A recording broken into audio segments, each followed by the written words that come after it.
Good morning.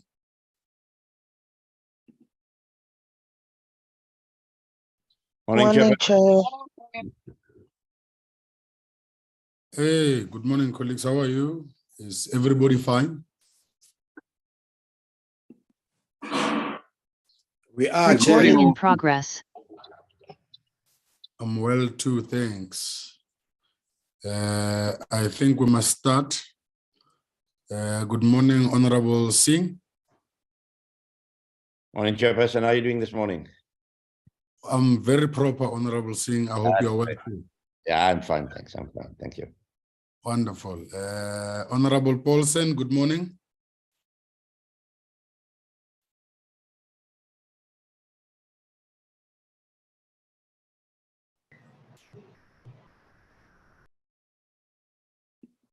Okay. Who else is here? I'm trying to check.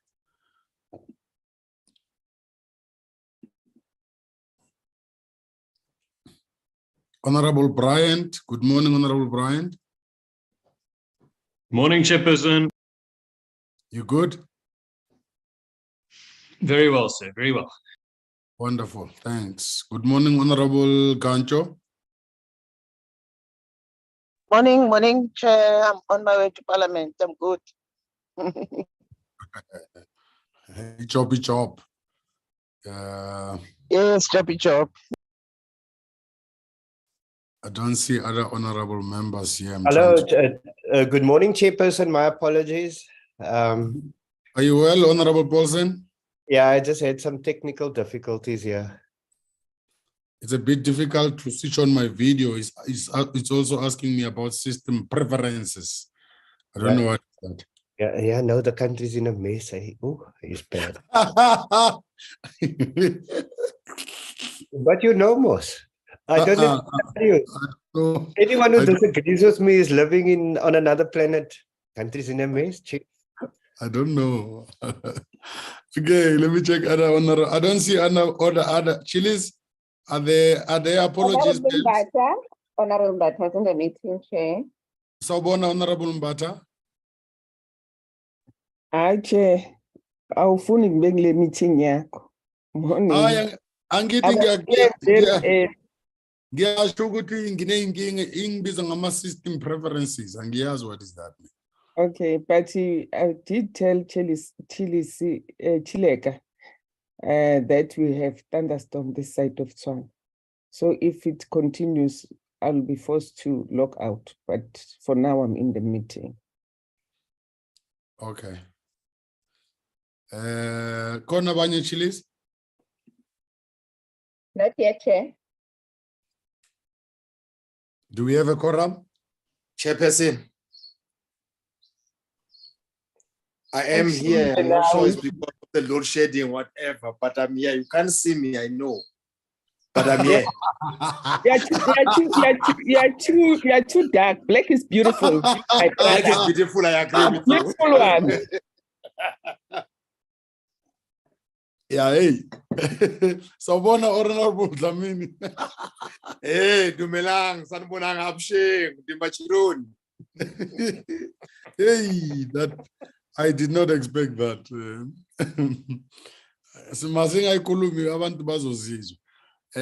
Any other apologies or chilies?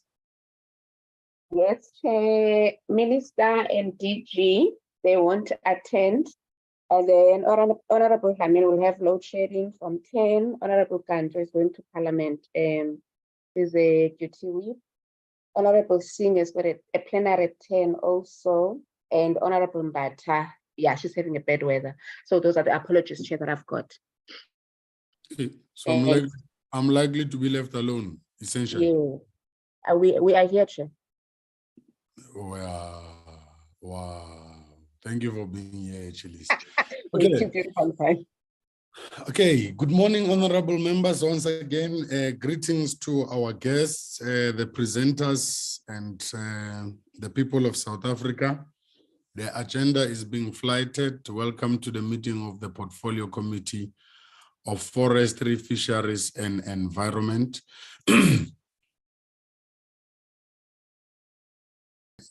To enable my camera, but it asks me lots of questions about Zoom under security and private system security preferences.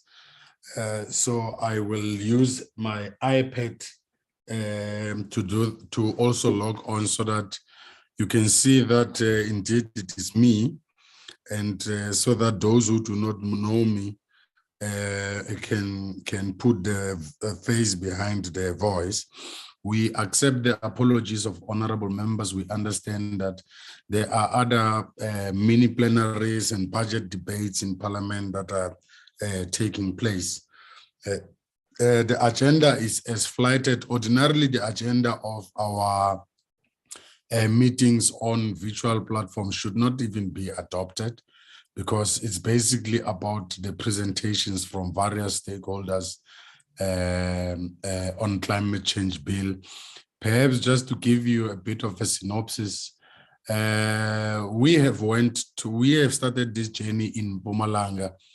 We went to Limpopo and KwaZulu-Natal. We went to Gauteng. We have been to the Eastern Cape. This past weekend, we were in the Northern Cape. Ooh, such a long drive. This coming weekend, we are expected to go to the Western Cape to do public consultations to receive oral submissions. So we thought it is important because we have received 13,200 and more requests from various stakeholders who want to speak to the portfolio committee and make presentations on the climate change bill. Without waste of time, honorable members, if we are all agreed, can we start with Ms. Mpanga and Ms. Z. Muller? They are from C40, and invite them to present to the portfolio committee. I hope they are here. Let me just check. Ms. Madubela, are all your presenters here? The first two, Chair, are in the meeting. I'll check the rest. Okay. Thank you. Thank you. Let's invite C40. C40, your time starts now. Welcome.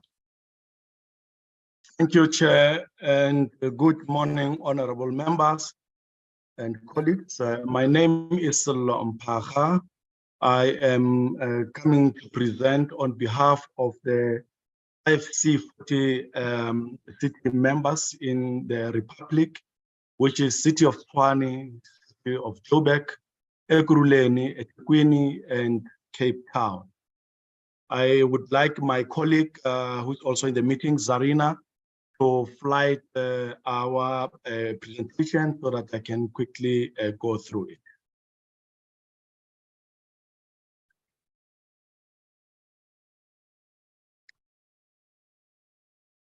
Thank you, colleague.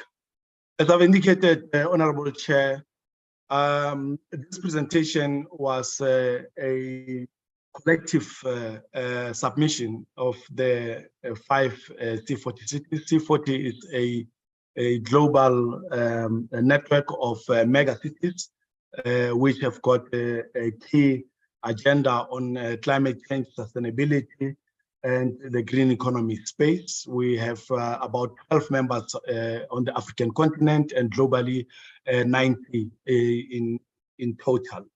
Almost 100 actually with recent additions.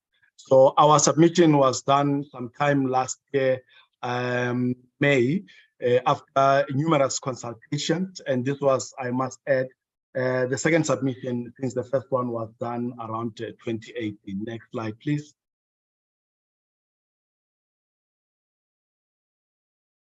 Why cities? I want to maybe assure the committee here that they've had this before, probably during the consultations or submissions with SALGA. However, in this particular instance, our focus is largely, as I've indicated, for the metropolitan municipalities. The reason being that about 70% of our emissions globally are attributed to cities. We also have high vulnerable a vulnerability in terms of impact, and that can be agreed. I've had my mentor and former boss, Honorable Mbata, who's in Tshwane, mentioning that there are thunderstorms. Indeed, I can confirm that, and that also implies that in cities such as Tshwane, Joburg, and so forth, when there are impacts of flooding, heat waves, and so forth, we are likely to see more people or communities being affected by nature of having so many of those inhabitants in cities. And of course, since the 2015 COP, the Paris Agreement was adopted, cities have been given that mandate to undertake action in majority of climate change responses. And of course, as you can see on the right, in terms of numbers, 19% of the greenhouse gas emissions are from cities. We have about 50% responsible for emissions. And in terms of the storms, floods, and weather, I've already indicated that 57% of cities are affected in this particular instance. Next slide, please.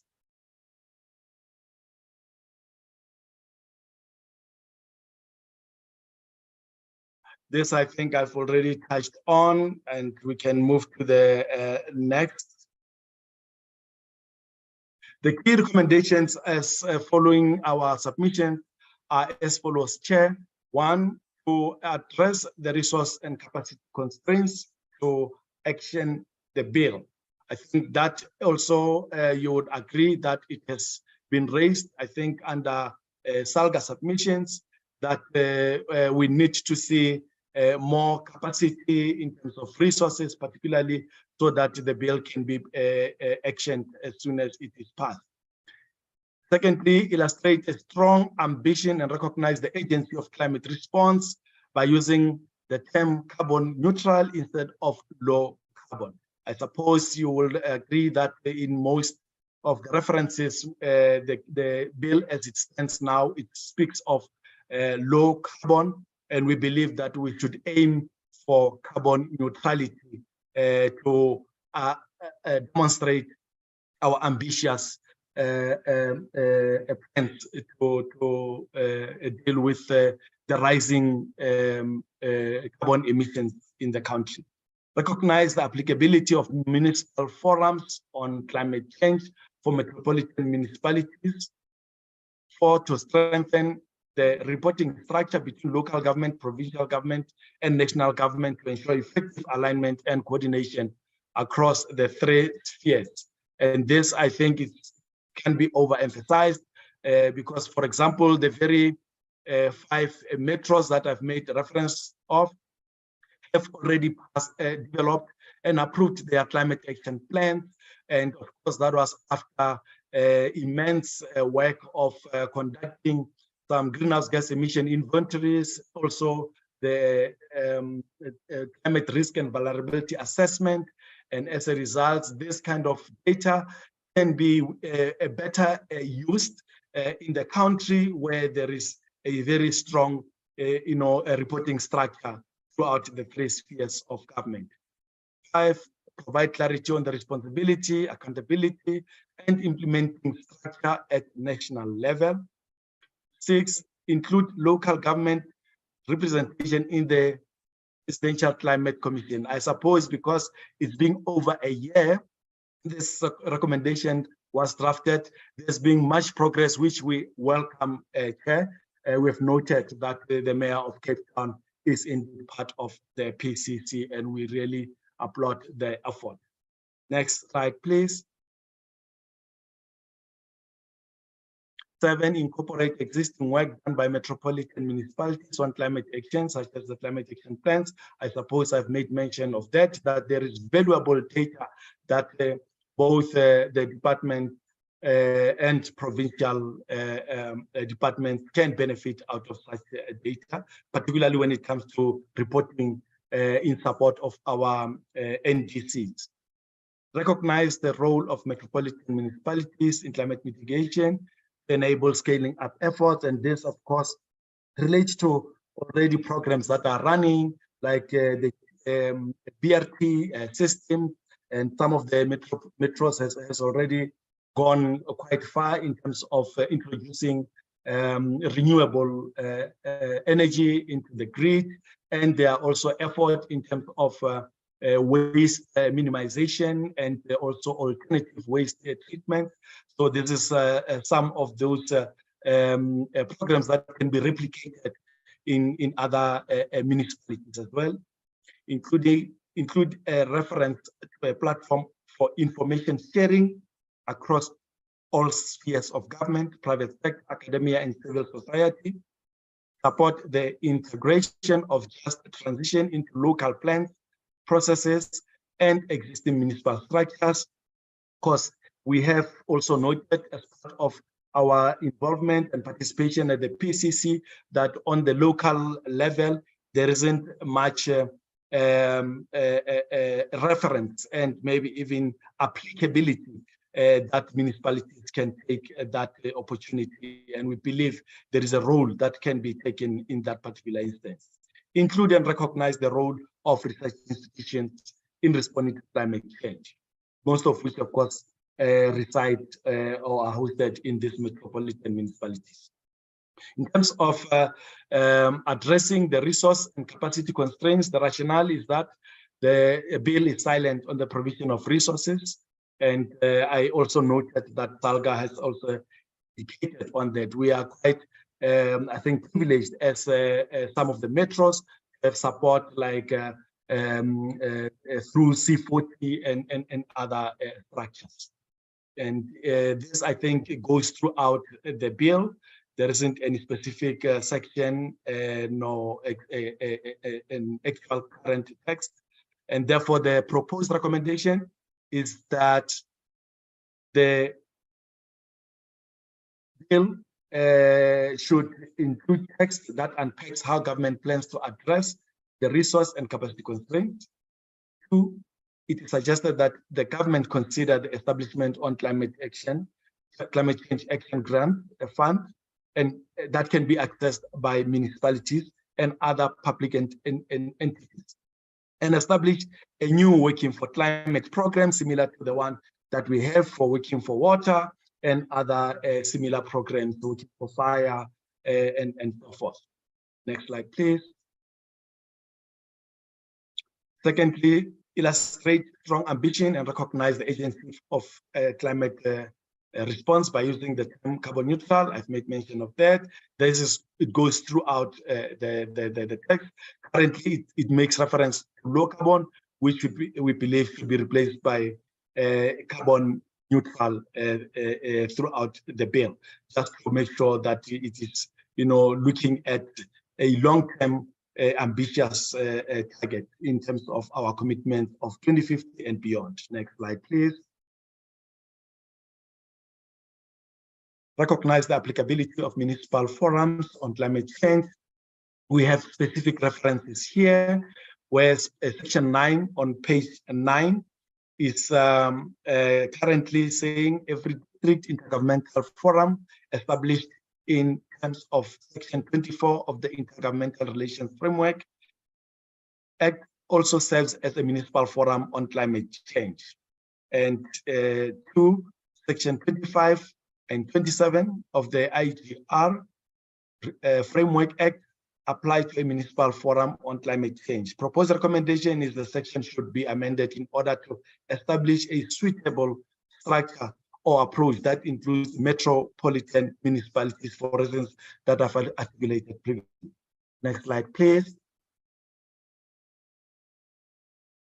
Strengthen the reporting structure between the 3 spheres of government. And here also there is a specific reference, section 8 on page 8, current text.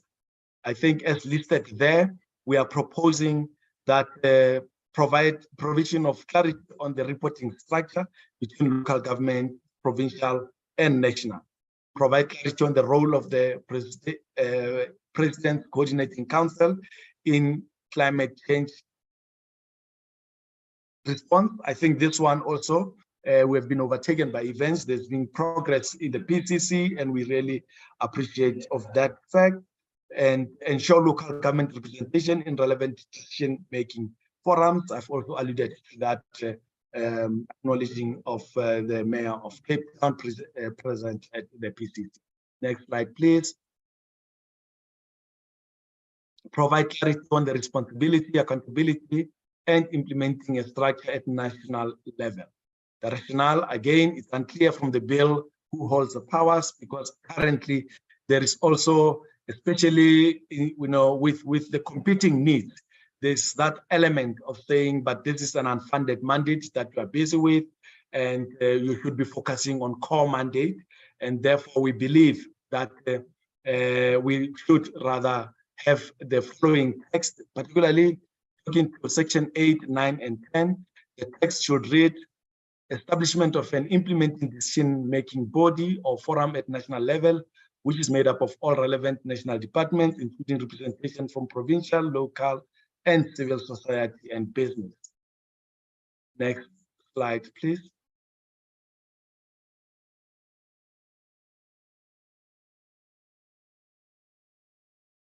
Zarina. Thanks. Include local government representation in the PCC. I think I have made a point of that, and we appreciate the progress thus far. Next slide, please.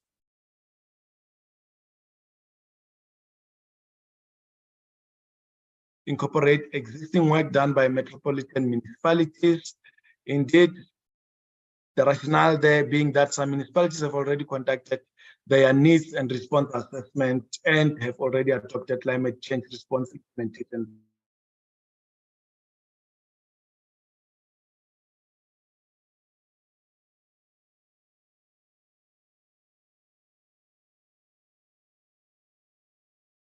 Plan and the requirements. Currently it reads as an MEC and mayor. Apologies, I get the note that my connection is unstable, probably because of the storm. I'll try to be quick from now on to move straight to the proposed recommendation. Recognizes that some municipalities have already conducted their climate action plans and vulnerability assessments, provide clarity and certainty on whether the climate response implementation plan will fulfill the requirements of this requirement. I think for metros like Fane, when we saw Circular 88 requesting us to provide the date whereby the needs and response assessment were approved, we were quite not sure. So I think we also are saying, can our climate action plans be regarded as the climate change response plans, and also the climate vulnerability risk assessment be also regarded as the needs and response assessment that we have already conducted. Next slide, please. Recognize the role of metropolitan municipalities in climate mitigation. I've already made mention, but the specific section is section 15 on page 10, as well as section 5 on page 13. I mean, chapter 5 on page 13. Proposed recommendation is that climate change needs an assessment. It's exactly what I made a reference to in the previous slide. And yes, I suppose it also shapes what we already have in these metros. Just acknowledge that it does include the adaptation and mitigation measures under climate action. I believe climate change adaptation and mitigation should be approached holistically and in an integrated manner where possible. And I suppose this is very common, particularly in metros where you cannot really drive the climate change agenda in uncoordinated fashion. So this basically provides an opportunity to shape even institutionalization of this function on local government, particularly in metro. Next slide, please.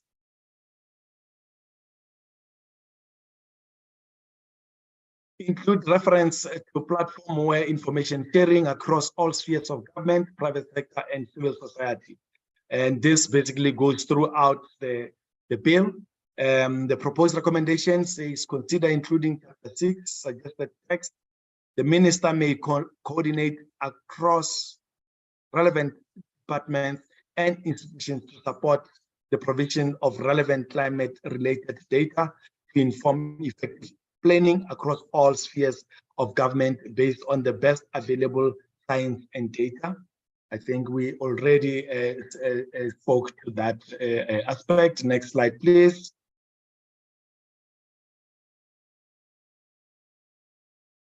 Support the integration of a just transition into local plans, processes, and existing municipal structures. And rationale here being that in recognition of the importance of localizing just transition planning and ensuring that the voices of local stakeholders are embedded in the local and national plans. The need for financial and technical support to integrate just transition into local plans, processes, and existing municipal structures should be acknowledged. The proposed recommendation support integration, the integration of transition principles and initiatives into local plans, our IDPs, processes in terms of budgeting, SDBIPs, and existing municipal structure to help advance a just transition at local level. Next slide, please.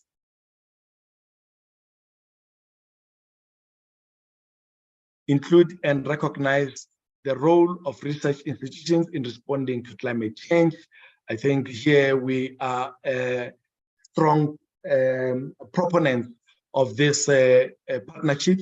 And as I've indicated that in most cases, you'll find that these cities are hosting such research institutions and tertiary institutions. We therefore recommend that consider including in chapter 6, role of research institutions. The minister may coordinate across research institutions to ensure climate change response across the country is informed by latest research and science. Next slide, please.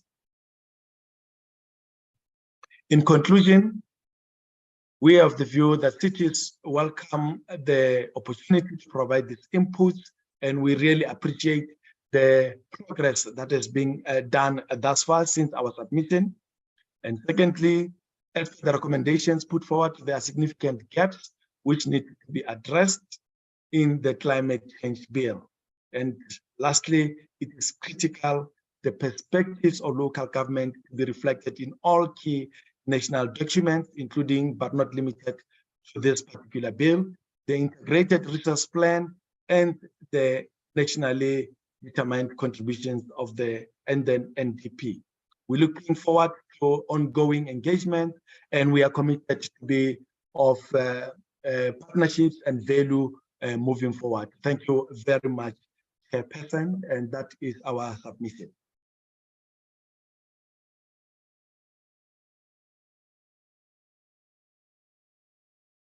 Thank you, Zarina, and back to you, Chair. Thank you very much, Ntate Mphaga. Yes, finally we won. At least now we are able to see the face behind the voice. Thank you very much, Mr. Mphaga. Honorable members, I want to first take this opportunity to acknowledge the presence of the Deputy Minister of Forestry, Fisheries and Environment, Ms. Mokgotso Sochu. We have received the apology of the Minister and that of the Director General.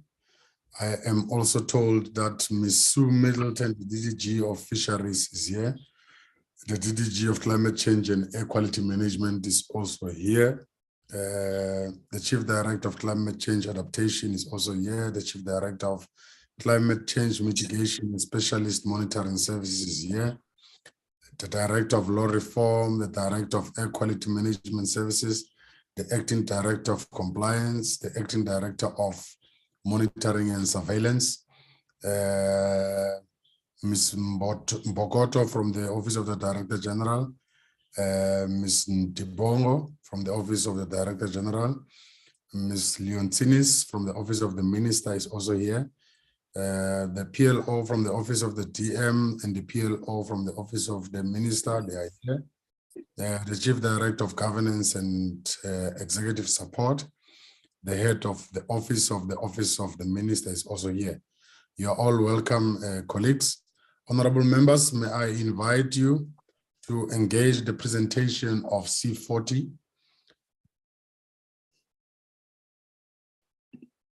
I see the hand of Honorable Winkler.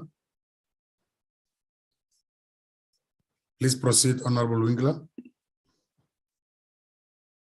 Thank you, Chair, and thank you for that really comprehensive presentation. I think that you've highlighted a number of elements to the bill that really weaken it in its current incarnation.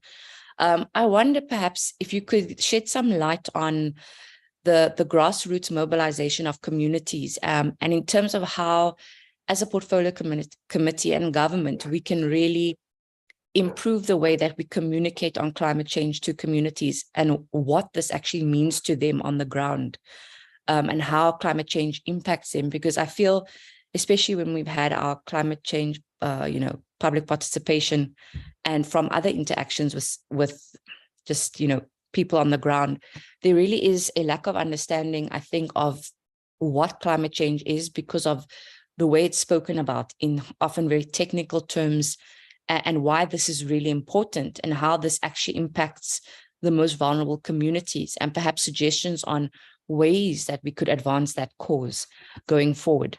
Thank you. Thank you very much, Honorable Winkler. Honorable Mbata.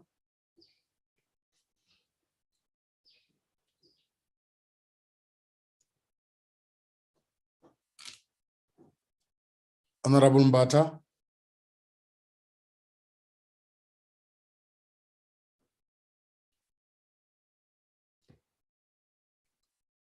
Honorable Mbata, your hand is up and you are muted.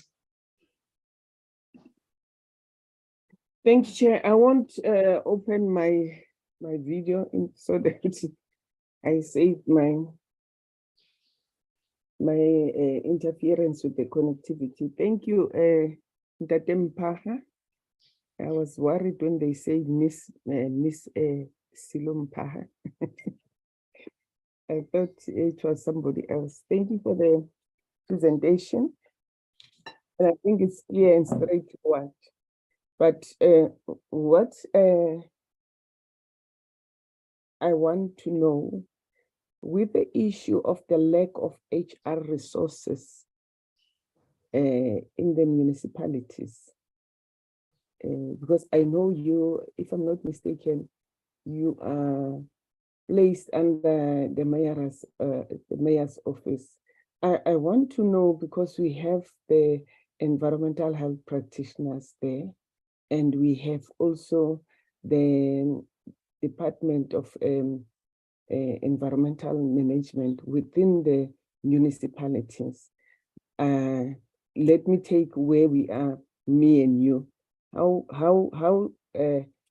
do you involve them in assisting the issue of climate change? Because it's part and parcel of if you look at our scope as environmental health practitioners, it's there. And you as a person dealing with climate change and also the environmental management staff there, how best are you utilizing all these structures, so these HR resources, so that we don't run of shortage of HR resources? I know that we have that, and we have raised that with the SALGA last meeting.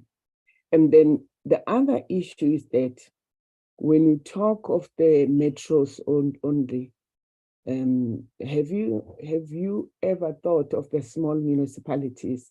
Because in most cases, the metros have more budget than the smaller municipalities. And when you talk of issues that has an impact also on the climate change, they are mostly affected, and they don't have enough resources, funds to deal with the issues of climate. And most importantly, when we talk about waste management, it's a serious problem, whether major municipalities, the metro municipalities, or the local municipalities or district municipalities. We have a serious issue, challenges with waste management. It has come to the attention in all public hearings. There will be a waste management issue that is being raised. There will be an issue of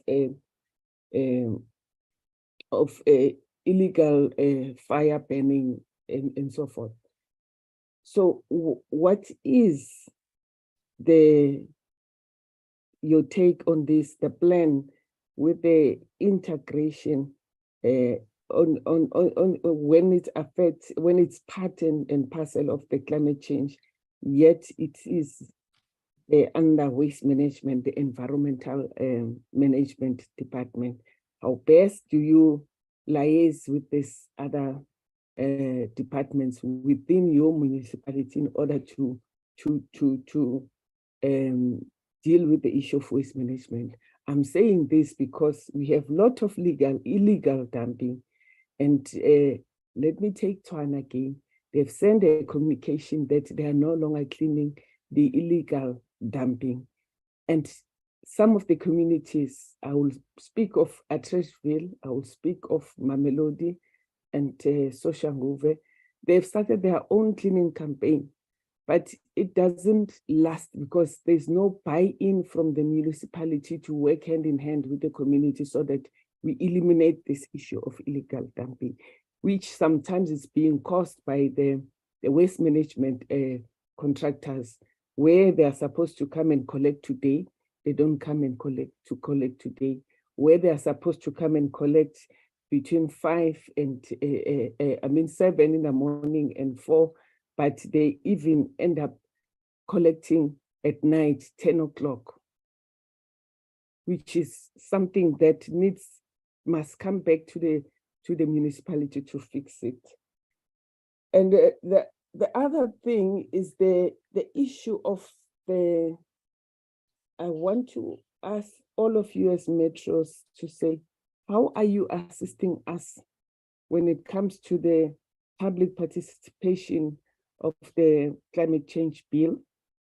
Because we need your support in your municipality to make sure that there's awareness that is being created, and there's more people that submit their written submission before the 27th of May. How are you as metros willing to assist us on that issue as a municipalities? And there's one issue that I like that you have mentioned, which talks about the strong evidence-based data and the latest science when we deal with the issues on climate change. I really appreciate that coming from the municipality, because it doesn't make sense where we'll get a presentation. Like last time we had a presentation which was not scientifically based, and we didn't know the questionnaire and on all that. It was just a campaign. We don't know how it was done, but you could pick it up that it's not an evidence-based data or scientific data. So that it's also makes sense to me, so that it can this will assist us in climate change challenges that we are having at the moment.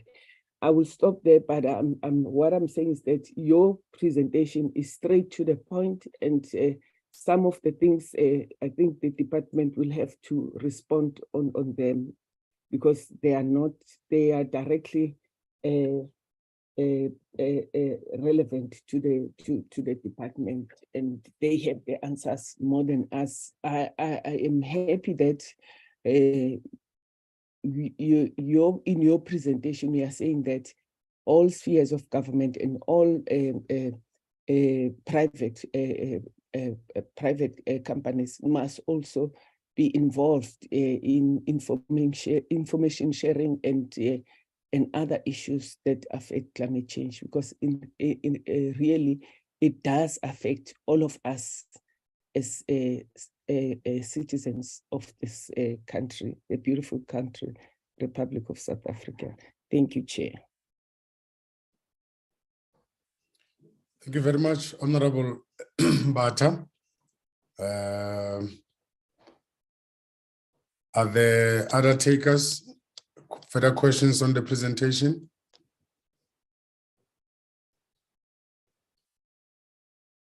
Okay. Ntadimpa, just from my side, I want to know if has C40 conducted any studies on the matter of carbon neutrality that you are suggesting for this climate change bill as opposed to low carbon? Do you as C40 think that we have the necessary resources to attain carbon neutrality, or is it just an aspiration on your part? Bearing in mind the envisaged climate change should be, it is envisaged that climate change should be based on realities. So I just wanted to check if you have conducted any studies on the matter of carbon neutrality. I'll give you an opportunity to respond, Mr. Mpare.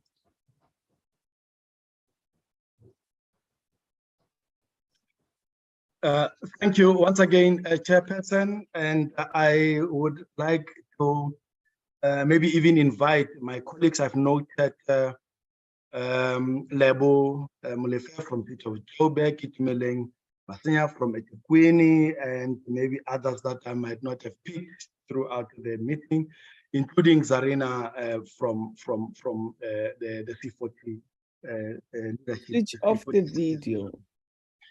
You'll be safe. Okay. Thank you. I hope I'm visible. You can leave that to me, Honorable Mbata.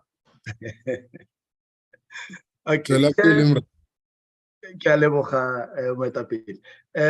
Honorable Winkler, when it comes to grassroots mobilization, in the formulation of the climate action plan, it was very critical that as part of our stakeholder engagement, we prioritize communities, and that was through the consultations that we conducted through the help of the Office of the Speaker, and we also, as part of the implementation, involve the NPOs. In particular in Tshwane, we have a partnership with NPOs and NGOs that are in the space of environment, which, by the way, we support through grants, that they can take this effort of education and awareness, and as well as intervention in instances such as gardens, cleaning campaigns, rainwater harvesting, be able to demonstrate in their respective wards and areas. We are very much aware that perhaps even part of our submissions emphasize that particular aspect, that because climate change has really been seen as a non-funded and unfunded mandate of local government. It has not been easy for most municipalities to really gain traction with the work of climate change function within their respective cities. We were just, I think, fortunate that as far back as a decade ago in 2013, the City of Tshwane took a very bold step to establish this unit, as Honorable Mbata has indicated, that it is currently located in the office of the Executive Mayor. And I suppose at that time, it was important to just galvanize and even elevate the role and the functions and the importance of sustainability and climate change within the city. So we are at a point where now, in terms of implementation, this particular function can be located anywhere, whether in the city manager's office or anywhere that can actually still enjoy an oversight of all the other departmental inputs towards commitment of climate action implementation. So it is very important that you get all the key stakeholder departments from the beginning to be able to be part of this. This climate action plan was not just developed by the city sustainability unit, for example, in the city of Tshwane. It was an effort that entailed a very detailed engagement, a robust and very intentional engagement and consideration of all other key stakeholders within the city itself, even outside, including through the CSIR, the other tertiary institutions like your UPs, your University of Technology, and so forth. So it is that,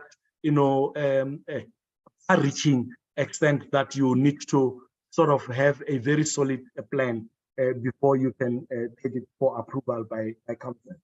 Honorable Mbata, when it comes to the HR capacity, I've already indicated that our processes engaged and involved all other stakeholder departments, including environmental health, where we come from, both of us. We wouldn't have managed to actually replicate all the work that these other departments are doing, because only about 5 or 6 of us in the unit, so we depend on this liaison with environmental health, with environmental management. For example, on issues of biodiversity, they are very key to drive the programs as they are their core function. When it comes to energy, for example, we have got the Department of Energy and Electricity that we somewhat liaise with in terms of introducing renewable energy and alternative energy initiatives. And this is somehow an acknowledgement that this is a transversal function. It can never be just one department that can deal with all that. So environmental health practitioners are very key in terms of adaptation programs, particularly when it has to be about awareness and health education out there of the impact of heat and heat stresses. They are instrumental. The team is very instrumental when we go out to communities in those areas. And lastly, in terms of small municipalities, C40 has made it mandatory as part of our participation standards that we adopt one smaller or medium-sized municipality such that we can take along in this particular journey, just to support and maybe to provide the kind of technical support, because we are very privileged indeed as metros that the likes of C40 are even able to provide us with technical support, warm bodies that are embedded within cities that are able to provide, on the ground and immediate support in terms of that technical support. I would like to maybe, if you allow, maybe request my colleagues maybe to then add on my sentiments. Thank you very much.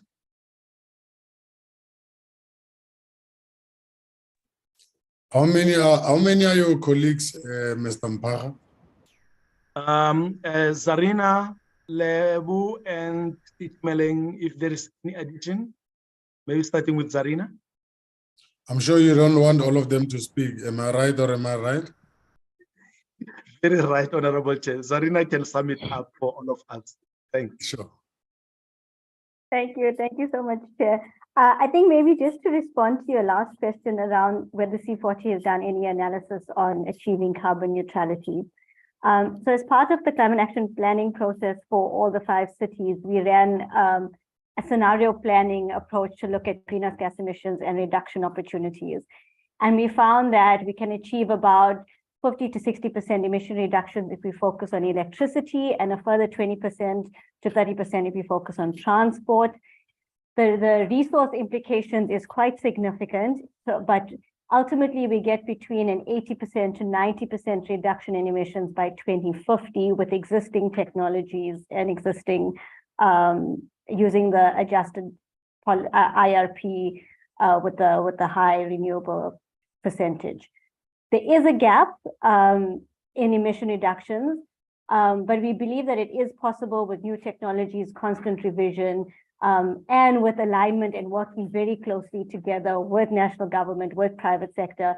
It does require a lot of commitment from across the board, but it is something that we see as possible, and we'd be happy to share some of that scenario work with you. And then I think I just wanted to add one comment on the community engagement and recognizing communities, and that's coming out very, very strongly globally, but also in the local front around the need for grassroots movements and community engagement and bottom-up approaches. And one of the recommendations that's coming out is that we really need to focus on local just transition groups and committees to ensure that the local communities and local voices are heard and integrated into planning. And a lot of the work that we're doing in some of our cities is around co-creation and making sure that local communities are part of the solution, so that we ensure that buy-in and that behavioral change is happening at all levels within the cities. Yeah, and I think the key thing is around the challenge with budgets and capacity.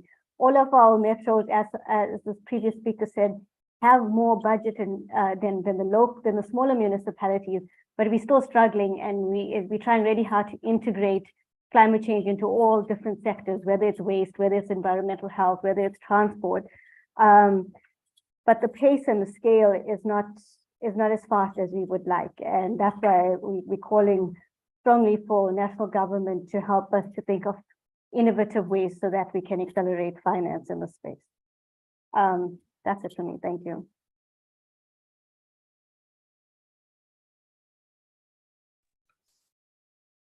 Thank you very much. Are there outstanding responses from your colleagues, Mr. Mpaga, perhaps? One more?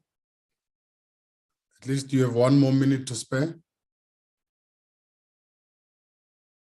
I think Marina has covered us, and I just picked up that in my presentation. We did mention that the bill should also include and be explicit in the involvement and the representation of local government. Although in my presentation I was alluding to the fact that in practice, for example, the PCC has already acknowledged that, but we would also like to see it in the bill itself. Thank you, Chair. I think that is all from us. And once again, thanks to the committee for the opportunity. It's a pleasure to have you, Mr. Mpaga, and your team from C40. Thank you very much for appearing before us. We really appreciate your inputs. And we hope some of the inputs that you have made will find expression in the final draft before it's gazetted and before it goes to the NCOP. Okay, can we now invite the Pedal Power Association and the SEE Sustainability? I'm not too sure who's leading that delegation.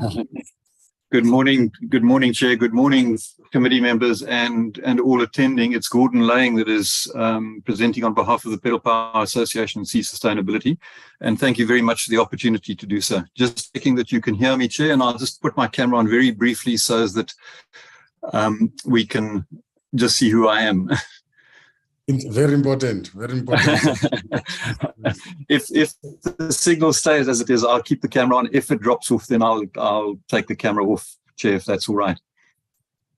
It's all good. We can proceed. Welcome. Thank you very much, Chair.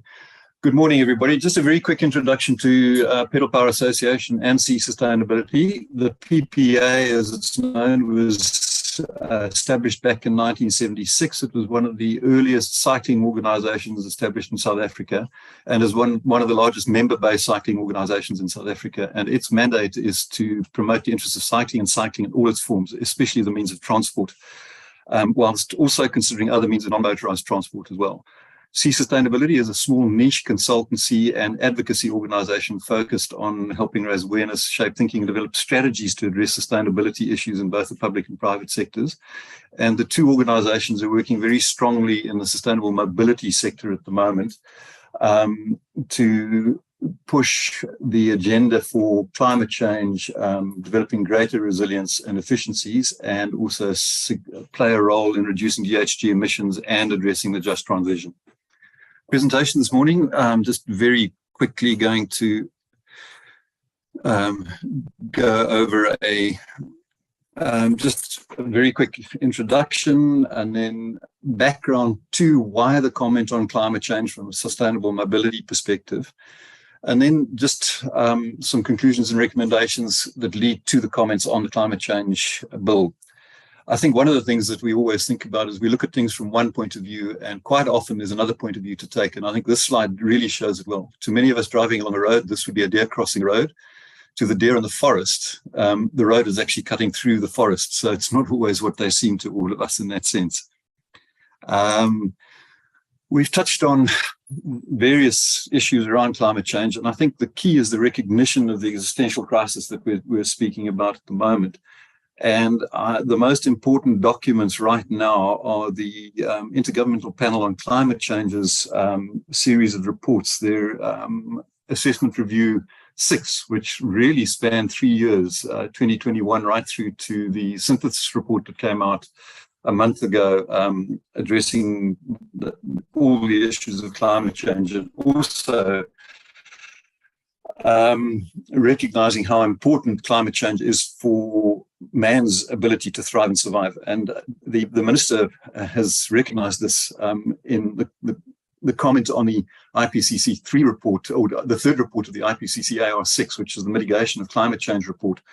And I think key in this are the two chapters that speak really to what we spoke about earlier on, is chapters 5 and 10, which talk to addressing demand and systems, and also to transport in primarily urban areas, but right around the world. You know, again, the existential crisis, these are slightly old photographs, and we can all think of what's been happening around the world at the moment, and also in South Africa. And I think one of the key things is the Indian Ocean spawning of stronger and deadlier tropical cyclones. So we've just had one cyclone which has crossed the Indian Ocean from Australia to Africa and has made landfall in Africa twice. Now, that's the first time on record that has ever happened. And we all know what's happening day 0 in the Western Cape, day 0 in the Northern Cape, and also in the Eastern Cape at the moment around Gqeberha, and the storms that have been hitting us recently. I mean, hearing that there are thunderstorms in Johannesburg at this time of year just says that something is shifting massively. This is just driving the urgency of interventions that are required. And again, just in the conversation around C40 and the academic side of things, there are a number of academics in South Africa that were part of the AR6 review process. Dr. Chris Trissos was one of them, and he and Professor Winkler and Deborah Roberts from eThekwini Municipality, Dr. Deborah Roberts from eThekwini Municipality, gave a presentation Friday a week ago just on the urgent interventions required to address climate change for the PCC's, the Presidential Climate Commission's working sessions. And I think this slide, which Dr. Chris Trissos was very happy to let me use, speaks to the urgency of near-term action. The crisis is upon us, and we have to start acting now, which we are, but we've actually got to think about the longer-term issues of which may need to be addressed to keep global warming below 1.5, which is highly unlikely at the moment, and at least limited to below 1.6. And this speaks to both mitigation and adaptation options. Key considerations from both the climate change perspective and the sustainable mobility perspective. I've spoken about the induced weather events. Transport is a significant contributor to GHG emissions in South Africa, second largest above energy, after energy, with 11% nationally, and in the cities up to 40%. Sorry, I'm just going to come back. We require net zero or carbon neutral emissions by 2050, with significant shifts leading up to that 40%, 45% reduction by 2030. One of our biggest problems in South Africa is our sprawling spatial development form, which requires significant change if we're going to be able to address climate change effectively. So we really have to start looking at our cities and our transport systems to gain key impact. And C40 talks to that very, very strongly, as do the climate action plans of the cities. In South Africa, walking is still the dominant mode of transport, and cycling has significant potential, both of which contribute very, very significantly to reducing GHG. One of the key issues there is safety. And the other issue is that there are many policies that support sustainable transport and the intention there, but very little effect has been given to these. We're still locked into the old paradigms of trying to increase road capacity for motor vehicles rather than looking to how many people we can move along a transport corridor or provide access in a transport corridor. Another key issue is that transport planning is long run. You know, we talk about infrastructure bill, which has 30-year plus horizons. So we really do need to develop solutions that avoid locking out possible reductions in GHG and also contributions to the just transition. What is sustainable transport? Really, it's a new form of transport planning and thinking that provides affordable access to opportunity for all. It speaks to facilitating equitable, safe access to opportunities for society. It speaks to affordable ways of doing things for the economy and supports a vibrant economy and inclusive growth, and it limits impact on the environment. It's the planning and provision of services and infrastructure for the mobility of people and goods in a manner that is safe, accessible, and affordable for all, is efficient and resilient, while minimizing environmental impact. It advances social and economic development to benefit today's and future generations. So it's really giving our children and their children a society to thrive in, and it aligns fully with the key imperatives of poverty alleviation and reduce inequality. So really, it's transport that is socially and environmentally just. Key in this is the integration of urban and land use planning with transport. Now, this is recognized in many IDPs, SDFs, and transport plans, but has given very little effect if we think about it. Our cities are still sprawling massively for various reasons, and we have to change that urgently. These plans are long-run plans, so we literally today have to start planning a very different urban form if we're going to become sustainable and reduce GHG emissions markedly in our cities. It includes non-motorized transport, public transport, travel demand management, and transit-oriented development as key aspects of that. It speaks very, very strongly to the SDGs and transport's role in the SDGs. Effectively, transport touches on all the SDGs. And through the UN Knowledge Development Platform, sustainable transport is essential to achieving most, if not all, of the Sustainable Development Goals and the 2030 Agenda.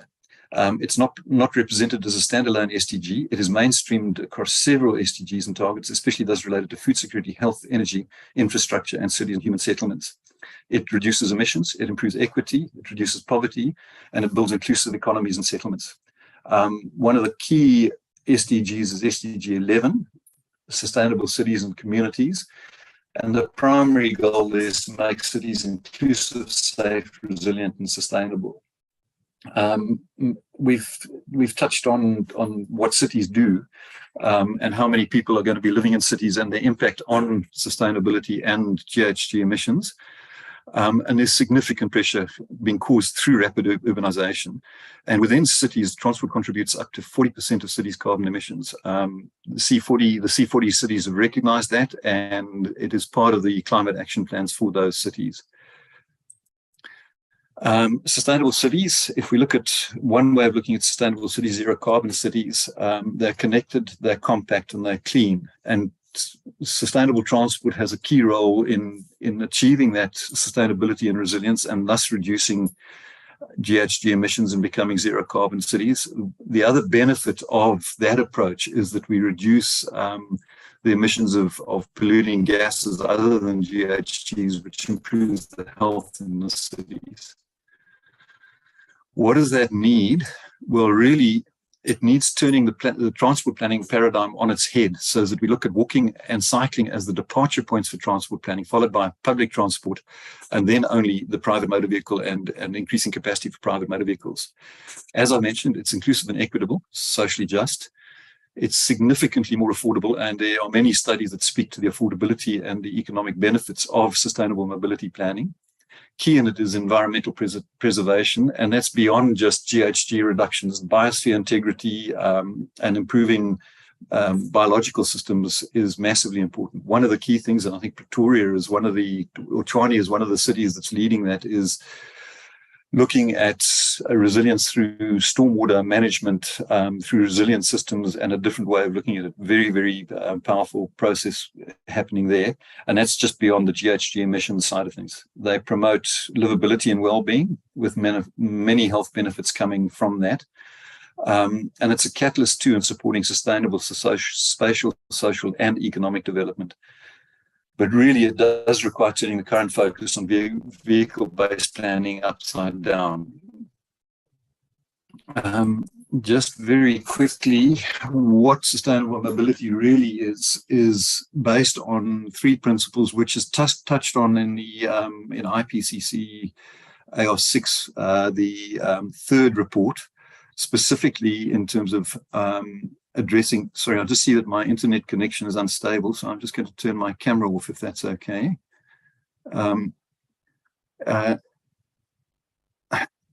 The avoid, shift, improve approach is a very powerful approach, but really based on reducing the need to travel, removing the need to travel or move goods, based on changing accessibility and proximity. So it looks to changing urban form and remote working.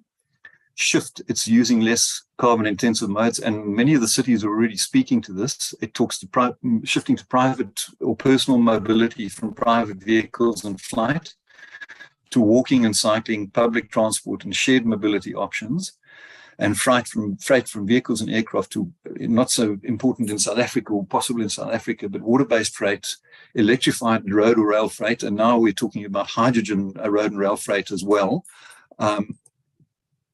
Sorry, I'm just trying to turn my camera off. And pipelines and cargo bikes, road and rail freight and pipelines, and cargo bikes for first mile, last mile collection and deliveries. Many cities around the world are looking at cargo bikes and electric motorcycles as the last mile, first mile collection and delivery approaches. It looks to creating less car-dependent infrastructure, and travel demand initiatives are considered key here. Improve, which is speaking mainly to the green economy, is improving vehicle design and energy efficiency and developing clean energy sources for freight and passenger vehicles. Hydrogen is important here as well, but it's also, there's a caveat there in considering its massive use of water and the energy required to create hydrogen. But it is being very, very strongly considered with the hydrogen corridor looking to, as part of the just transition away from the coal-based energy systems that we have, particularly in Mpumalanga. Sustainable mobility looks to demand-side mitigation and new ways of providing services that can help the avoid, shift and improve approach. And IPC6 Chapter 5 recognizes this, but also requires full life cycle analyses of all transport projects. And this is something that we do need to really consider, and C40 speaks to it, and the climate action plans are speaking to it as well. It's something that we've got to go beyond just normal impact assessments to a really deep assessment of what the longer term impacts and benefits are of a different approach. This is just a different way of looking at it, but it shows the integration of the avoid, shift and improve approach. And particularly in cities, the avoid and shift strategies can account for between 40 and 60% of emission reductions at lower cost than the improved strategies. We're currently investing significant sums of money in road capacity, increases in road capacity, where we may well or should well be looking at how we can turn that into public transport and the ability for personal mobility, active mobility, to become part of the solution. And the NDCs currently is really focused, really focused on the improved measures. 52% of all measures, where shift and avoid measures account for 38 and 10% respectively. And this is worldwide. This is not just for South Africa, but this is worldwide. Our measures are slightly higher than, or significantly higher than that currently, and that's one of the things that we're going to have to consider. Our transport realities, just at a very high level, we've got long distances, low densities, and low affordability, which implies poor cost recovery and poor coverage of public transport services. We have stranded populations with unmet access needs. We have significant fiscal constraints and high personal expenditure, which require low-cost solutions and better management of travel demands, and even more so post-COVID. We've got significant congestion due to high car usage, which then drives a car-based bias in transport planning, which we have to move away for. There's an extensive need for urban reform, and here, wearing my pedal power hat, a significant opportunity for utility cycling. Just showing part of our urban transport realities. As part of some work done last year, and this was based on the IDPs of last year, the number of mentions in IDPs of our largest 4 cities, funny enough, the C40 cities that were spoken about earlier on, NMT, cycling, active mobility and sustainable transport and travel demand management are mentioned very few times. And all of these should form a key part of the IDPs of our largest, of all our cities, never mind just our largest cities. So there's a significant gap currently in our planning processes. Some final thoughts on sustainable transport. Whilst COVID-19 provided opportunities for reflection and recognition that change is possible and the need to consider priorities, responsible planning and the prioritization of responsible planning, planning and implementation requirements have only become more important. NMT and public transport must be the departure point for any transport planning and delivery processes, and the trip has to be considered as door to door, not just the vehicle part of the trip. Land use and transport planning, and this should be in absolute bold and highlighted and land use and transport planning have to be integrated to deliver high density mixed use precincts. NMT's importance as a fundamental component of well-functioning cities must be recognized and embraced at all levels. And private motor vehicles can no longer enjoy priority. We have to shift from predict and provide to the sustainable mobility means of changing transport systems. And we've got to look at full benefit cost analyses, and the IPCC reports recognize this. An example in a way of doing this, and I think some of the C40 cities are already starting to consider this approach, is developing 15-minute neighborhoods or precincts in our cities and towns. I'm not going to go through this in detail, but they speak to complete neighborhoods which are compact and mixed use. They create places for everyone, which are equitable and socially inclusive. And this speaks to the active community engagement, which was part of the earlier conversation. They're people-centered and mobility-centered rather than transport-centered, and they connect places. Effectively, what they do is they provide affordable access to opportunity for all whilst addressing climate change. Shifting on to comments specific to the bill, PPA and Sea Sustainability provided a written response, and I'm not going to go into some of the details in the written response, but I think we have to recognize that the bill is welcomed, and also thank you very much for the opportunity to comment.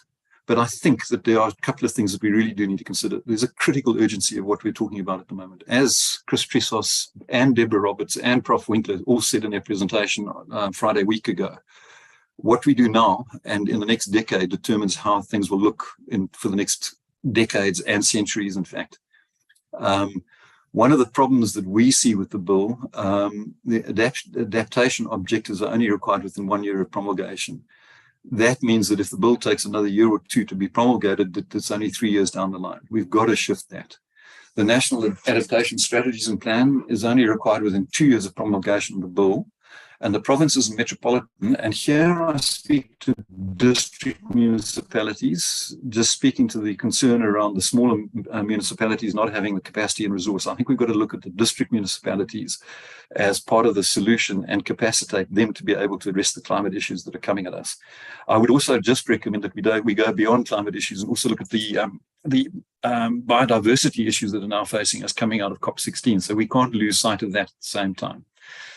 And I think the other thing is that for any strategy, that's got to have a minimum of a 5-year review period, if not less. The recommendations, all provinces, metropoles and district municipalities should be immediately proceeding with their processes and not waiting on ACT. Many of the metros are doing that already and really are to be commended for that effort. All sectoral and government institution plans and strategies should be reviewed on a no more than 2-year time horizon. The environment is shifting so massively quickly in the climate change arena that I don't think that we can, or we don't think that we can wait 5 years for reviews at the moment. We need a phased approach. There's a significant danger of leaving other non-energy sector aspects to be focused on and only on in and post the 2030s as discussed in the NDC. Carbon-intensive systems and behaviours can be further locked in, particularly so for capital-intensive projects with long-run horizons such as urban settlements and transport infrastructure. An example is the Green Transport Strategy, which is for the period 2018 to 2050 and only has the 2030 as a commencement for a number of initiatives within it. The problem with that is that any planning that we're doing now has 40, possibly even 50-year horizons. So we're locking in systems that may well actually compromise our ability to reduce GHG emissions through locking in existing paradigms and planning process. The recommendation is that it is essential that the bill addresses this and action taken to ensure any projects or programs, specifically including transport and urban development programs, require the ability to achieve GHG reductions is not locked out through current planning approaches. Emissions trajectory, I think this is obvious and stated and probably doesn't need stating, but should be stated. The bill is outdated in terms of the NDC contribution targets. The recommendation is that to ensure that the bill requires that all sectoral, provincial and municipal targets be updated in accordance with the evolving NDC targets. So there's got to be some flexibility built into the bill to do that. The Presidential Climate Commission, the bill as it currently stands, refers to the possible establishment of the PCC. What should happen, and I'm sure it will happen, is the bill will be changed to reflect the existence of the PCC and its current functioning. Speaking to community engagement, there's a recognition that climate change awareness and literacy is a significant issue in the South African population, and it requires that information regarding climate change, its impacts, and the status of current processes and programs be easily understood and readily available. The recommendations are that public participation process approach be expanded to specifically include education and awareness campaigns as part of sectoral requirements. As an example, the Day Zero programs in the Western Cape could well be used as a model for some of these initiatives and communication programs. It's also recommended that other departments, and in the submission there are more departments that are mentioned, but specifically the Department of Basic Education should be included as a sector with a specific mandate of ensuring education of the youth regarding climate change impacts and mitigation and adaptation. Enforcement and compliance, given the urgency of the situation and the need to rapidly reduce emissions, there is very little provision for offences and deterrence with the only penalties to be imposed through NEMA, the National Environmental Management Act. It is proposed that immediate attention be given to appropriate GHG emission limits and suitable and appropriate deterrence measures. In conclusion, it's patently obvious that urgent interventions are required to enable adequate mitigation and adaptation. And according to the science, we're possibly not going to achieve the 1.5 and are going to struggle to achieve the 2 degrees limit to global warming. And there are, and just touching on the last speaker's recommendations, there are many institutions in South Africa, and in fact, there are many South African scientists that were part of the IPCC AR6 studies and report writing. I've mentioned 3 already, or two academics and Dr. Deborah Roberts, who works for the eThekwini municipality. So we've got significant resources within the country, and there are many more resources outside of the country as well. We need the urgent interventions required to enable adequate mitigation and adaptation. Sustainable transport and appropriate urban planning have a vital role in the meet 2 key needs in addressing the social equity issues and reducing GHG emissions. But this requires a paradigm shift, not just in the climate change sector, but also within the urban planning and transport planning sectors. And I think absolutely key is that the climate change bill requires urgent promulgation to address the GHG emissions and ensure that a just transition is achievable. Mr. Chair and members of the meeting, thank you very much. And I would welcome questions if there are any.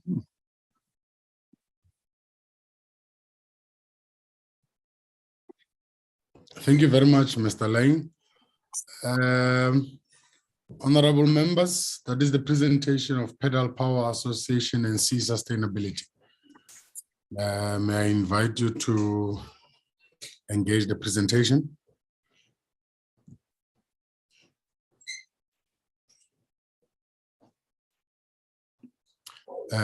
Honorable Winkler, please proceed.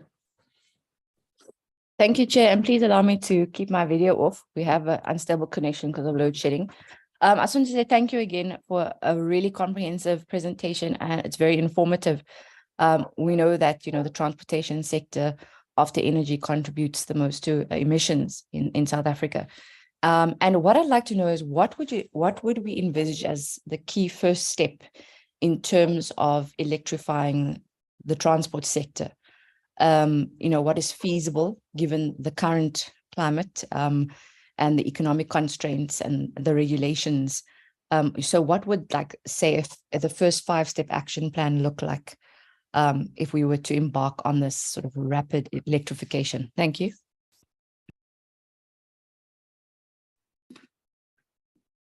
Thank you, Honorable Winkler. Are there further takers, honorable members? Honorable Mbata. Thank you, Chair. Thank you for the straightforward presentation. But I like the issue of the electric cars, but I want to ask you a question. Is it affordable? And the other thing, what is the impact of the electrical cars on triple E waste, since we have a challenge in triple e-waste management currently in South Africa? Thank you.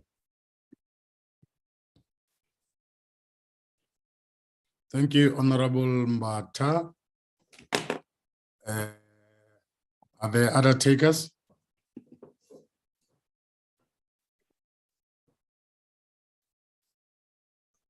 Okay, Mr. Lang, I agree with you wholeheartedly on the use of pedal power, or cycle. Thank you, Mr. Chair. whether people cycle to work or to school or to shopping malls, I agree. As a mitigating strategy, I think we cannot overemphasize that. Despite the fact that you're proposing that in winter, it might be a bit cold. But it has worked, of course, in the Danish, in Denmark, in the Swedish, then the Sweden countries. And they have dedicated cycling and footpaths that connects the cities to villages along the roads and the railway lines. But can our current road infrastructure cater for the dedicated footpaths and cycling lanes, perhaps as a mitigating strategy, in your view, as the Pedal Power Association? Do you think the current infrastructure that we have as a republic can be utilized as a mitigating strategy? Thank you, Mr. Chair. I think let me deal with the questions one at a time, basically, or the first two first, and then we can touch on the cycling thing. But I really am appreciative of your support for cycling, so I'll come back to that at the end. Honourable Winkler and Mbata, the electric motor vehicles are happening anyway at the moment, and we have to do that from a country perspective in terms of the manufacture of EVs to replace ICEs, internal combustion engines, because we would lose a significant part of our export capability by basically 2030 if we weren't doing that, because the European Union has put in massive duties and taxes on motor vehicles, and also on will not be allowing ICEs to be imported into or used in Europe from 2035 onwards. So we have to do that migration at one level in terms of the vehicle manufacturing setup in South Africa.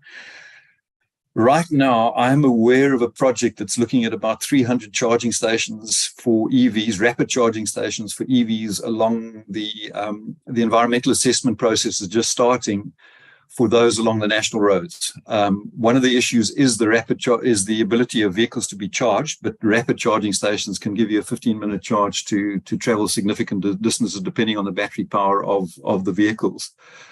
Under the current load shedding constraints, and that is a significant issue.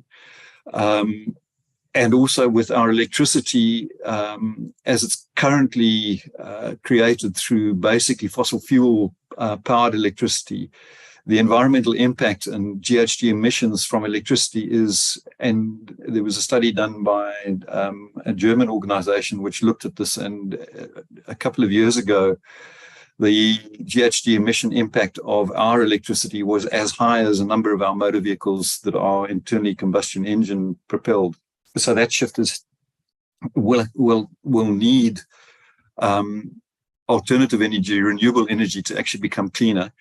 One of the proposals that's within this rollout of charging stations is local area charging through renewable energy, primarily solar and possibly wind, where wind is appropriate. So those initiatives are rolling out. The big issue is that we cannot concentrate on that if we're not addressing the underlying avoid and shift approaches within sustainable mobility, which bring two things: the just transition and clean energy into the mix. So we've really got to start those processes at the moment. I am aware and was part of the team looking at Gauteng's provincial land transport framework. And there is a proposal on the table which starts addressing Honourable Member Medisa's question around road cross sections and the ability to create cycling, and it would also be walking and also public transport travelways in existing road corridors or transport corridors. And this is one of the shifts that is happening, is that the Gauteng Transport Authority is looking at changing the cross-section requirements for transport corridor developments, which addresses that. Member Medisa, cycling infrastructure. Many of the cities coming out of COVID, there's a significant growth in commuter cycling. Sports cycling has always been quite big in South Africa, but it doesn't speak to commuter cycling, which is massively important. And yes, you're right. In Calgary, in the winter, which is even colder than Denmark and Sweden, and the Netherlands, commuter cycling in winter is still a thing. And as the slogan is that there's no such thing as bad weather, there's only bad clothing. I'm not so sure, particularly in the Western Cape and Quebec, where you've got 40 kilometer an hour headwinds, that's that true. But as somebody once said, what happens is your legs get stronger when you ride into the wind, and you have a free ride home if you've ridden to work in the wind. It is very difficult, and it takes political will and support to drive the creation of safe cycleways. But a massive issue, and it touches on the community engagement and behavior change aspects. We need to change our driver behavior and also some of our cyclist behavior in terms of traveling responsibly along the road.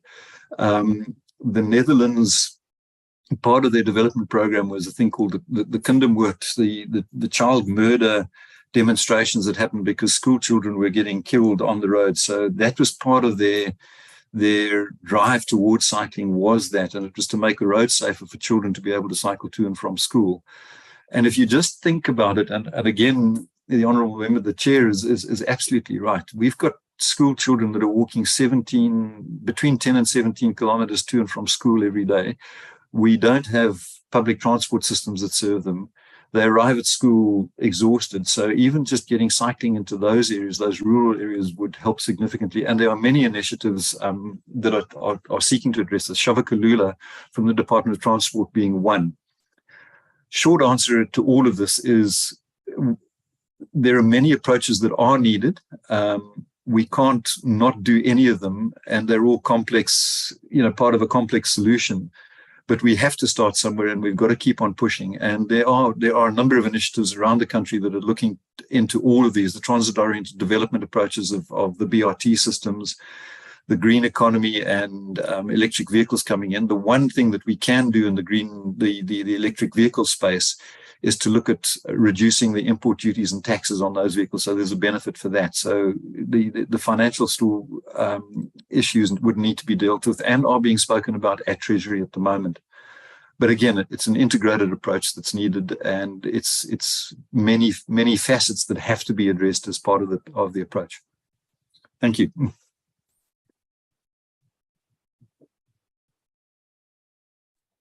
I'm happy somebody's agreeing with me. Or I'm sure you are happy that somebody's agreeing with you. Okay. Honorable members, that is the presentation of Pedal Power Association and Sea Sustainability. Can I check if there are follow-ups? In the absence of any, Honorable Mbata? Chair, yes, I've asked the question on the contribution of e-waste because when we manufacturing the electric cars, there's a problem of the increase on e-waste management. Do you have a strategy on that? Because at the moment we still have a serious crisis on e-waste management in South Africa, and we still don't have enough policies to deal with e-waste in South Africa. Thank you. Apologies, Member Mbata. I got carried away by getting excited about the cycling from the chair's comments. So yes, it is a big issue, and I'm not going to duck the fact that it is a big issue. Many of the organizations that are looking at electric motor vehicles now are considering how to create a recycling process. And in fact, the first hybrid car that came into the country, part of their process was that you didn't own the vehicle, you rented the vehicle for 8 years. And then that particular organization, I'm not going to mention the brand, but I think everybody knows which one it is, then took the car back for recycling processes. That model is being considered around the world as to how to recycle, and it speaks to the bigger issue of beyond just climate change, the bigger issue of waste management and creating closed loop economies, and that is something that we've got to look at from a broader perspective. So you're absolutely right. We can't do one thing in one space and not do anything in the other space. I personally haven't been looking at that side of it in any detail because I'm more looking at the broader planning approaches that allow us to look to the avoid and shift side of things.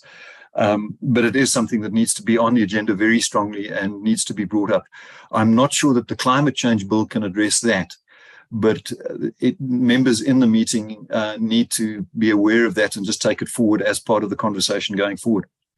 It's probably not a satisfactory answer in terms of what you want, but it's where we are at the moment. And it also just on that, it speaks to the bigger, the IPCC report looking at the through life cost and benefit analyses needs to consider exactly that as well. So the broader strategic assessments rather than the pure impact assessments need to consider the waste impacts of many of these projects and programs. I hope that answers your question, at least to an extent, Member Mbata. Thank you. It's noted. Thank you very much, Gordon. Thank you very much, Honorable Mbata. Thank you, Chair. We hope to see the implementation of cycling. I would love to see Honorable Mbata cycling to Parliament. We'll arrange a special bike bus for her,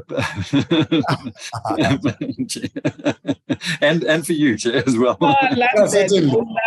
I would love that. Thanks very much. Thank you very much, Gordon. Thank you very much. Honorable Mbata, like I discussed with you, it is my special privilege now to introduce South African Institute for Race Relations. My network has just started its own issues. I want to hand over to Honorable Mbata to chair the proceedings of this meeting. I'll drive out to go and find a stable network. Over to you, Honorable Mbata. Thank you very much. Thank you, Chair. I think you've already introduced the next presenter. Can we have the next presentation? Thank you.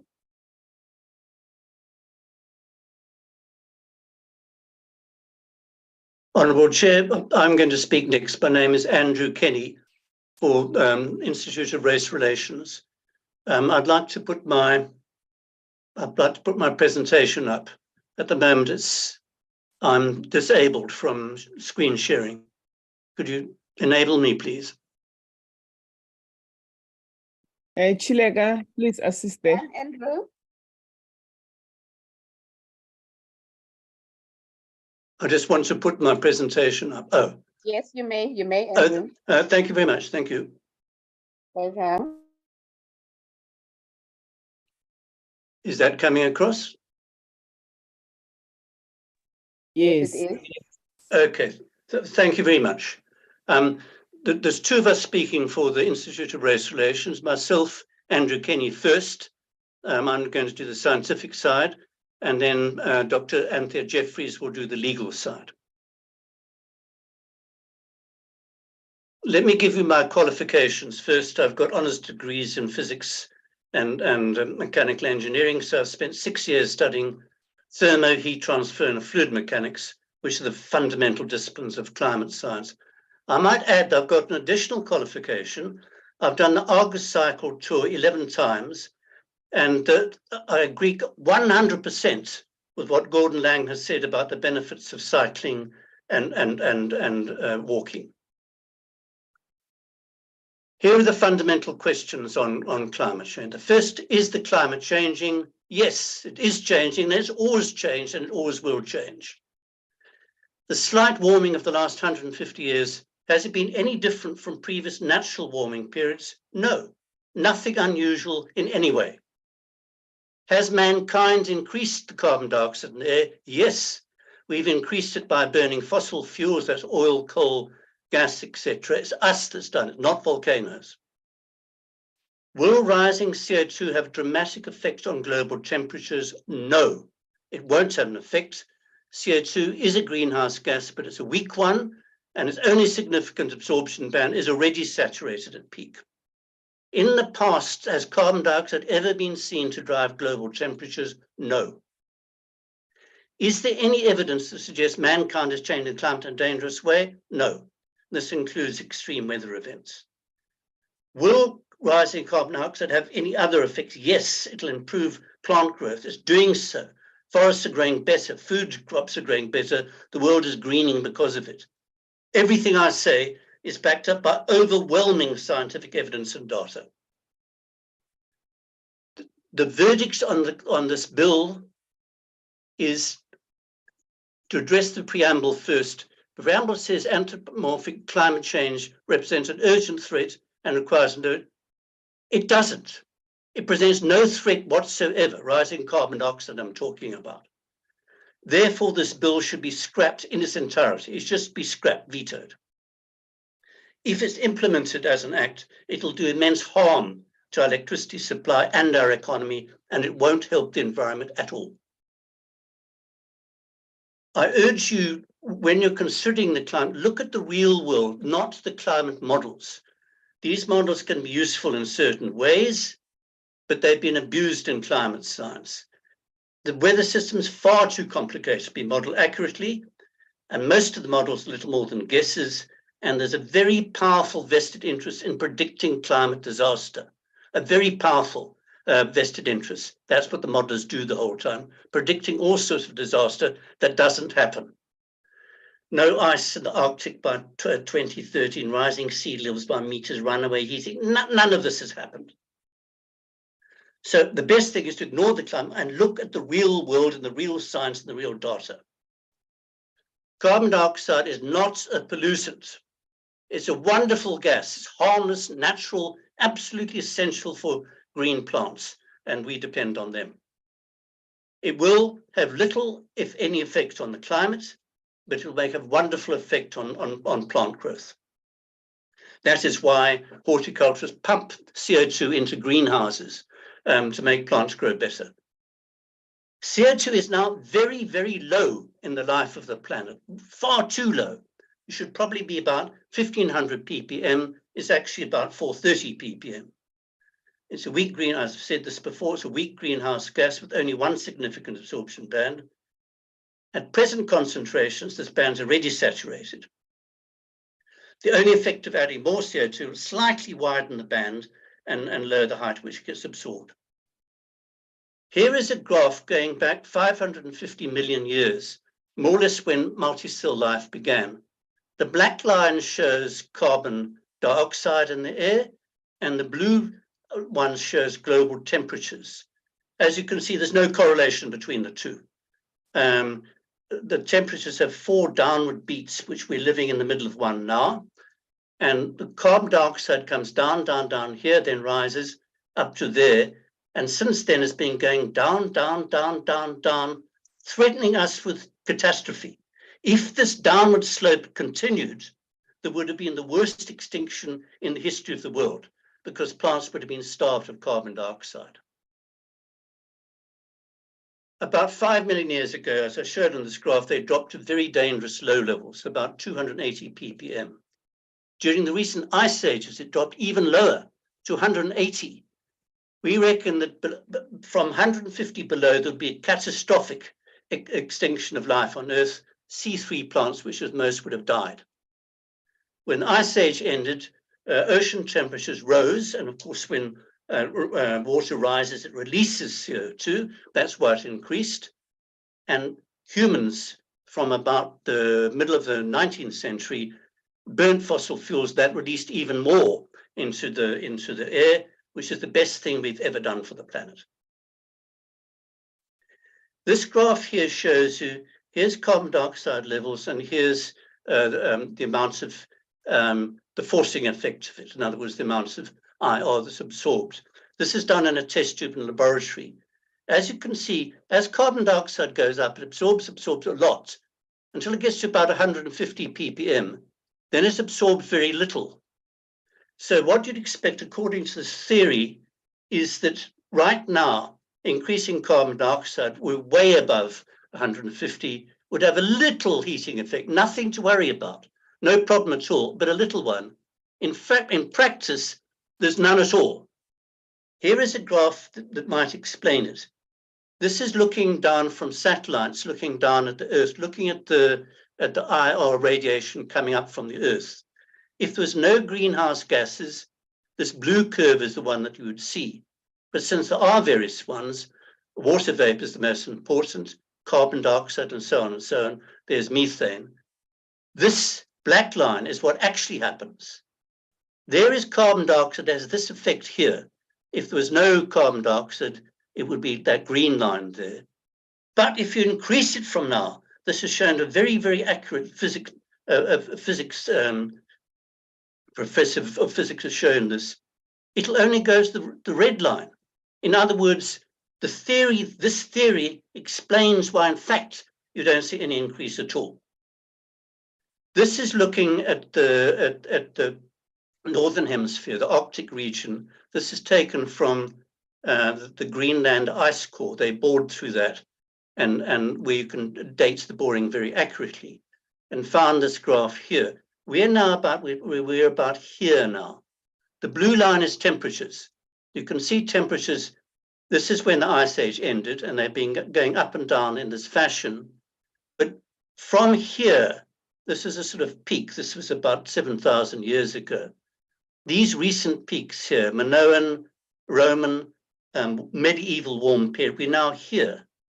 Most of this time, the pre-industrial age, in other words, the 10,000 years since civilization began, for most of this time, temperatures have been higher than they are now. Recently, we had the little ice age from about 1350 to about 1850. Then temperatures were colder than now. Most of the time, it's been warmer than now. So this ridiculous Paris Climate Accord that says you must strive to keep temperatures not rising by more than 1.5, they're already below that. They're already below average for the pre-industrial area. There's two recent periods, the medieval warm period from about 900 to about 1200 AD, temperatures higher than now, golden age of agriculture, good health, a Viking colony on Greenland, vineyards in the north of England. Then came the Little Ice Age from about 1400 to about 1850, lowest temperatures of the last 1,000 years or more. The Vikings abandoned Greenland, terrible weather extremes. Cold weather brings terrible weather extremes. Warm weather brings mild weather extremes. There's poor crops, famines, ill health, everything. Both were worldwide, and this is confirmed by hundreds of scientific studies and historical record. Here are some of them. I can refer to this website. Here's a drawing of the Frost Fair in London. This is the Thames River, completely frozen over. They're having fires and that on it now in 1683. Now, the IPCC, Intergovernmental Panel on Climate Change, is not a scientific body. It's a political body. It's an advocacy group, and its mandate is to spread climate fear. It makes a huge amount of money for this. There's a very powerful vested interest in this. The IPCC has suffered scandal after scandal, which I could go into. It's very unreliable. In its 2001 report, for example, it published 6 times this hockey stick nonsense. This graph here, which says that this is for the Northern Hemisphere, that from the year 1000 AD, temperature just pretty steady, a slight downward, and then suddenly it shot up here. This graph is complete nonsense, and it's been shown wrong in great detail why it's so wrong. This is nonsense. Also the claim, the ridiculous claim, 97% of scientists believe in dangerous man-made climate change. This is absolute rubbish. It's based on a silly survey, which in fact showed that 99% of scientists did not believe that this was happening. Here's a graph showing from about the middle of the 19th century. This line here shows global temperatures. There's been a slight rise recently, very slight rise. And the green shows carbon dioxide. They've got it as a base of naught from the middle of the 18th century. And you can see these are tiny little increase here. And by the way, hardly any increase in recent years, whereas carbon dioxide is going up. In other words, carbon dioxide does not drive temperatures. There's no correlation between carbon dioxide and global temperature over long periods. But there's a very close correlation between solar activity and global temperatures. And by solar activity, I don't mean the total energy coming out of the sun. I mean the changes in electromagnetic activity, charged emissions, and Earth's magnetic field. These changes are what drive our temperatures on Earth, is the overwhelming consensus. And I can explain why if you'd like me to do so in question time. There's been no increase in extreme weather events recently. They happen in all ages. The last 100 years or 50 years or so, no increase in floods, in droughts, in storms, and hurricanes, cold and heat. These are terrible things when they happen. They're terrible. They cause great damage, but they haven't been increasing recently. They were much worse in the colder centuries of the Little Ice Age, much worse. Here's some examples of some climate catastrophes. This was Lanesburg in 1981. This is over 40 years ago. Over 100 people were killed. This is of a small population. This is a little town, 184 houses destroyed. I think there's only about 20 left. This terrible flood that happened 40 years ago. Here's another picture of it here. In Durban, over 100 years ago, there was a terrible flood where over 400 people died. Remember, in a much smaller population. You compare this with the Durban flood of last year, and as far as I can see, the one of 100 years ago is slightly worse. Just to turn to what we should be used for making electricity. Solar and wind, which are punted the whole time now, so-called renewables, They're very good off-grid, wonderful off-grid for solar water heating of your house, for wind turbines and farms for pumping water and so forth. But they're useless for the grid. They're unreliable, they're intermittent, and if you look at the full cost of electricity, they are by far the most expensive source of useful electricity for the grid. What they produce is junk, which is useless, that quite cheaply, except in South Africa, where we managed to pay a lot even for the useless junk. But to convert the junk to good electricity that you can actually use is very, very expensive. You have to have backup generators, spinning reserve. You have to have generators running inefficiently up and down to match the fluctuations of the wind and solar. You've lost electrical inertia through them. You have to make up for that. A lot of extra controls, storage, and extra transmission lines. This is very, very expensive. This is why you hear around the world, ooh, the price of wind and solar keeps going down, down, down. But then you look at final electricity prices in every single country that uses them, and they go up, up, up. So the most expensive electricity in Europe now comes from Denmark and Germany, the two biggest users of wind and solar power.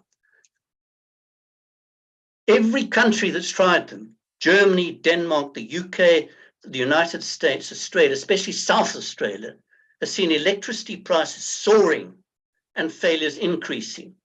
In South Australia, when they changed heavily to wind and things, they had for the first time ever 2 complete blackouts of the whole state. Our own renewable energy program, Renewable Energy Independent Power Producers Procurement Program, which began in 2013, has been an utter failure.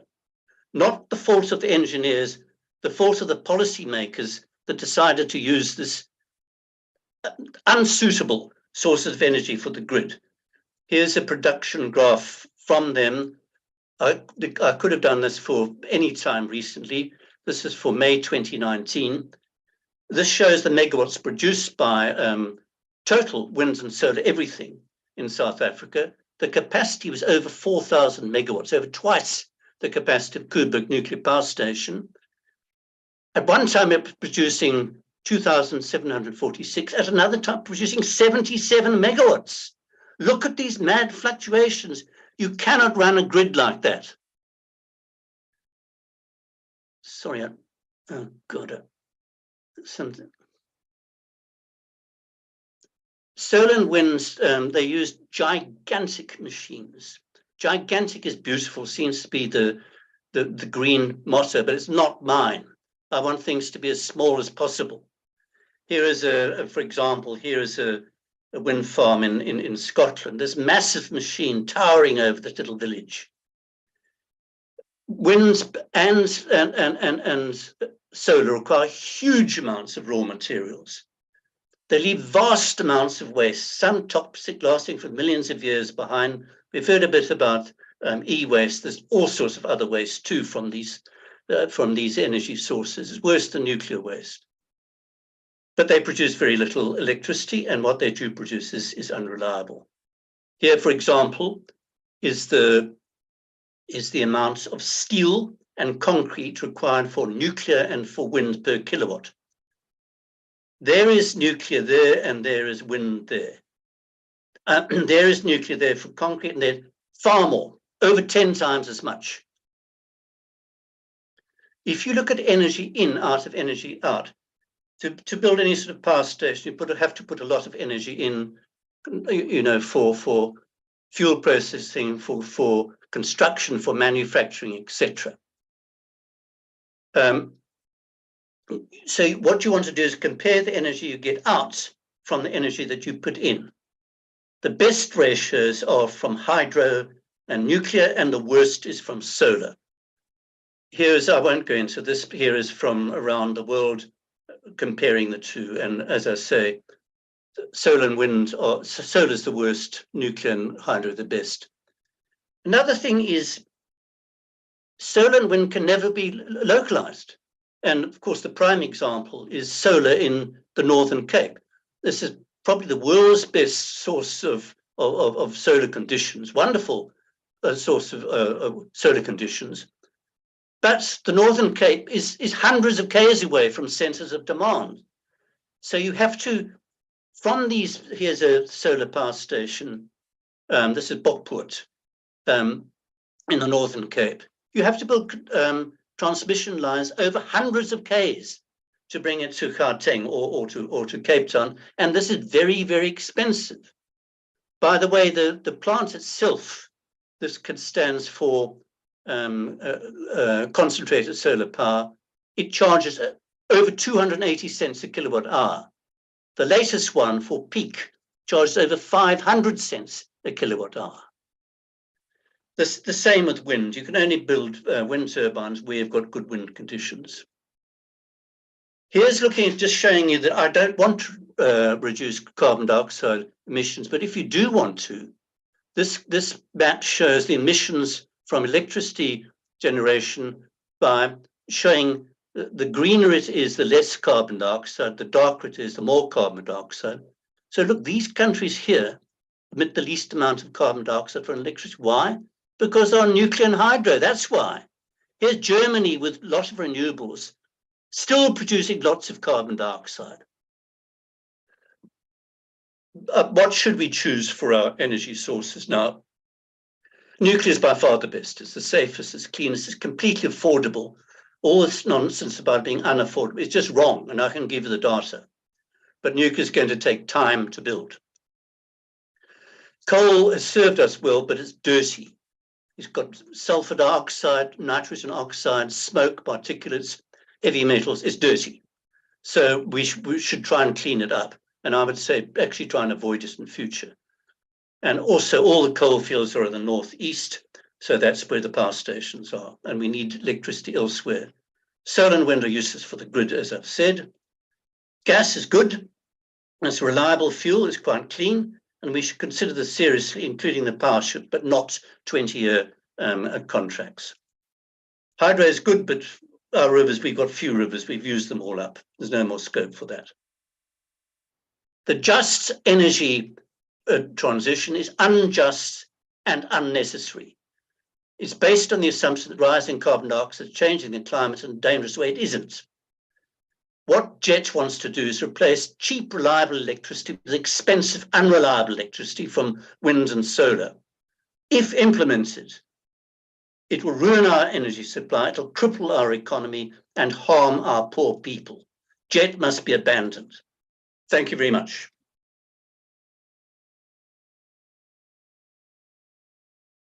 Thank you, Ken.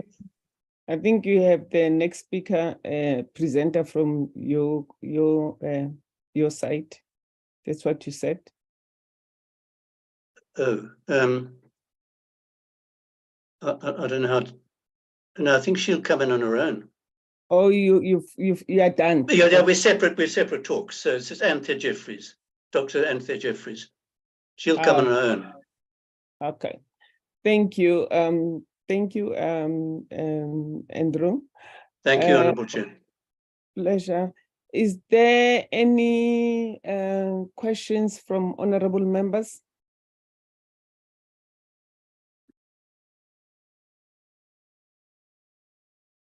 Do we still have honorable members in this meeting? Is there any Chair, sorry, just briefly before you take the hands, can I just ask, as I understand, the other presentation is from the same organization. Yes. And if so, should we not have both presentations before we do questions? I think so too. I agree with that. Oh, okay. Then that's why I said the next presenter from your side should continue. And you said you are done. Because in the beginning you said no. So we're doing two separate presentations as part of the same one. So Anthony will come on now.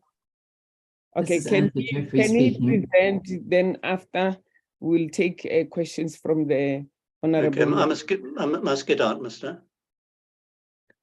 Thank you, Chair. This is Anthea Jeffrey from the Institute of Race Relations. I hope that you can all hear me. And I would like also to share a presentation with you. So I'd be grateful if you would allow me to share my screen.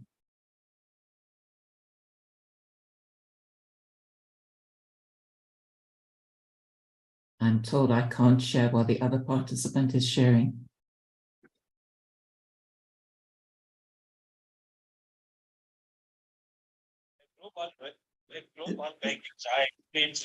Ilega, can you assist there?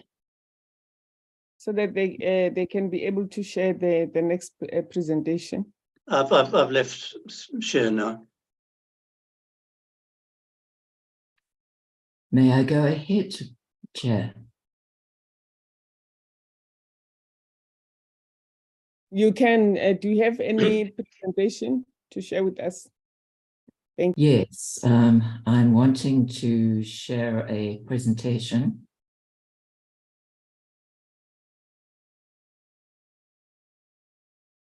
Thank you. Thank you for the opportunity to speak to the committee today. We do appreciate it. Andrew's been talking about the technical sides. As he mentioned, I'm going to deal with the law and the reasons why we feel concerned that the bill is unconstitutional. And the first is that it has many vague and uncertain terms. Yet the Constitution identifies the supremacy of the rule of law as a founding value, and the rule of law requires that legislation be clear and certain, as the Constitutional Court has repeatedly affirmed. That many clauses in the bill are intrinsically uncertain, they're sure to be interpreted in different ways at different times by different officials, which is what the Constitutional Court has disapproved, or they are so meaningless as to be void for vagueness. And here the critical, perhaps, example is the bill's definition of climate change as a change of climate that is attributed directly or indirectly to human activity that alters the composition of the global atmosphere and is in addition to natural climate variability. But not even scientists can accurately distinguish between man-made change and natural climate variability from the sun. So what the bill seeks to do is impossible, its definition is meaningless, and it's void for vagueness. Then there's also infringements on the doctrine of the separation of powers. Parliament is responsible for making laws, while the executive is confined to implementing the laws so made. And the Constitution guarantees all South Africans a multi-party democracy in which opposition parties have a role to play, and in which Parliament must also hold the executive to account. The bill empowers the minister to decide what the total amount of greenhouse gas emissions should be for South Africa for decades to come. This is essentially an arbitrary limit for which there is no adequate scientific foundation, either at the national level or at the international one. And yet the minister is to decide on this limit simply with cabinet approval and without reference to Parliament at all. She has other powers too. The minister is also to decide what the maximum greenhouse gas emissions should be in different sectors. But again, these sectoral targets will be just as arbitrary. And yet the minister need consult only with the ministers responsible for those sectors, and Parliament is again bypassed. The minister must also decide what greenhouse gases and activities to list as likely to cause man-made climate change in her reasonable belief. Yet no belief in this regard can be reasonable in the absence of accurate scientific assessment of the extent to which human activity is in fact changing the climate. Here, moreover, the minister need not even consult other ministers or the cabinet.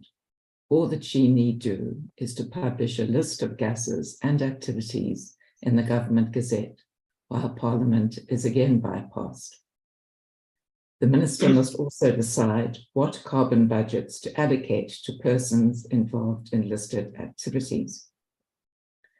These persons, including companies, state-owned enterprises, and individuals, will be obliged to reduce their carbon emissions accordingly, and again, without regard to Parliament. Penalties for non-compliance could be severe, as laid out in NEMA, up to 5 million rand or 5 years in jail on a first offence, or both the fine and the prison time, or up to 10 million rand or 10 years imprisonment on any subsequent offence, and again with the option of both the fine and the prison term being imposed.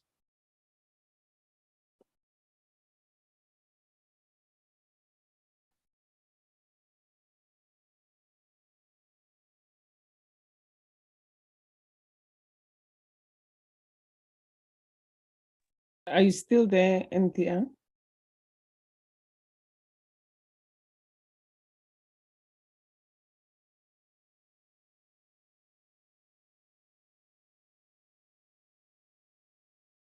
Anthea? Chilega? Rely on cars will be an enormous blow for thousands of people who've finally been able to access their own cars, or hobble the road transport and taxi industries on which millions depend. And road transport is enormously important because that's what takes 80% of our goods and services around the country to ports and from ports. And we cannot, unfortunately, turn to rail instead because most of the rail network is in dire trouble, with much of it having been stolen or vandalized. If we go the carbon budget route, we will see coal towns turned into ghost towns. We will end many jobs in affected sectors and support industries in areas like retail and hairdressing. Any number of support services will be affected as well. We're also trying to ask the judiciary from one of its most important functions, and this also infringes on the doctrine of the separation of powers. Under clause 33, any person may appeal to the environmental minister against a decision taken under a power delegated by the minister. So in other words, by one of the minister's officials acting in accordance with her instructions, parameters. And a similar clause applies to decisions taken by environmental MECs at the provincial level. But this limits the normal jurisdiction of the courts. And as I said, it infringes on the separation of powers in terms of which disputes are to be decided by the courts. It completely contradicts the Nemo Judex in Sua Causa principle, Latin meaning that no one should be a judge in their own cause. So where an official has taken a decision within the perimeters laid down by the minister cannot bring an independent perspective to bear in hearing an appeal. So the clause is also inconsistent with section 34 of the Constitution, which gives everyone a right of access to the courts. There's also the problem that we had no SEA report attached to the bill when it was released. The 2017 Socioeconomic Impact Assessment Report is outdated and inadequate. It's really simply a tick box exercise. It assumes, for example, that the jobs lost because of carbon budgets will soon be replaced by green jobs, but this is most unlikely. Even with the amount of electricity we have now and with all our other problems, we've been battling enormously to obtain investment. China is completely dominant, for example, in the renewable sector. And to the extent that we think we will be able to start manufacturing renewables, just to take one example, it's simply not going to happen. It's unrealistic. That SEA report also claims that the costs of renewables are diminishing, but that's not true. As Andrew was saying, if you do a full cost of electricity analysis and you look at all the expenses in renewables, from having to have the backup to having to have the additional grid and having to cope with all the fluctuations, the full cost of that electricity is very high. The bill also assumes, when it comes to the very important process of adaptation, that the bill's bureaucratic, complex, and costly processes will be effective in improving adaptation. But adaptation, if it's to succeed, needs increased revenue, a great deal of innovation, and a lot of efficiency, which the bill will instead reduce in all three spheres. The bill also ignores the fact that adaptation has been steadily improving for centuries as countries have grown wealthier and have more resources to put into it, and that deaths from extreme climate events have declined by at least 92% over the last 100 years. Then there's the question of public participation. The public must be given a reasonable chance to know about a bill, as the Constitutional Court has said. And in order to know about a bill, it's very important that there should be a comprehensive, balanced, accurate SEA report, which is made available with the bill at the same time as the bill is released for public comment. But that has not been done. And even if there had been some sort of SARE report released, accurate costing would be quite impossible because the bill is a framework law with all the relevant rules to be added by regulation by the minister, MECs and mayors over time. So one can't tell what it's going to do and one can't begin to cost it. Citizens can therefore never adequately know about this measure. Bills are supposed to be clearly written and specific as to the policy changes they seek to bring about, so that people can be properly informed about the costs and consequences of what is proposed. But Parliament has failed to do that. With a framework bill, it's extremely difficult to do, of course. But what this means is that Parliament has also failed in its constitutional obligation to facilitate public participation in the legislative process on this bill. And for that reason, too, this bill is unconstitutional. And that provides yet another reason why it should not proceed, why it should simply be abandoned. Thank you. Thank you very much for your presentation, and can I now allow the honorable members if they have questions. There is Weber and Honorable Dave. Chair, I'm unable to raise my hand, but I'd like to also participate. Thank you. Oh, Winkler, you'll be the third one. In that order, Honorable Weber. Thank you, Honorable Mbata. Can you hear me as I am not switching on my camera due to load shedding? Am I fine? Yes, you are loud and clear. Thank you very much. I have to the first presenter, Andrew Kenny, I have just a couple of questions. If you say that carbon does not drive temperature, are we in agreement that the Earth is busy rising its temperature? And if we're in that agreement, what is raising the Earth's temperature? Then the old question about ozone layer, and it is human-made and we continue doing it. Do you believe that has an impact in warming the Earth and part of climate change? You speak about solar in general being a dirty use of providing energy. And I understand what you say, but is there a problem with any household using solar? I am not 100% clear why you say solar cannot provide energy back to the grid. And if I can maybe be more clear on why solar and wind energy will not be clear to provide energy back to the grid. Nuclear, I hear what you say. It is time, yes. If I remember correctly, the countries that do have nuclear are really moving away from it.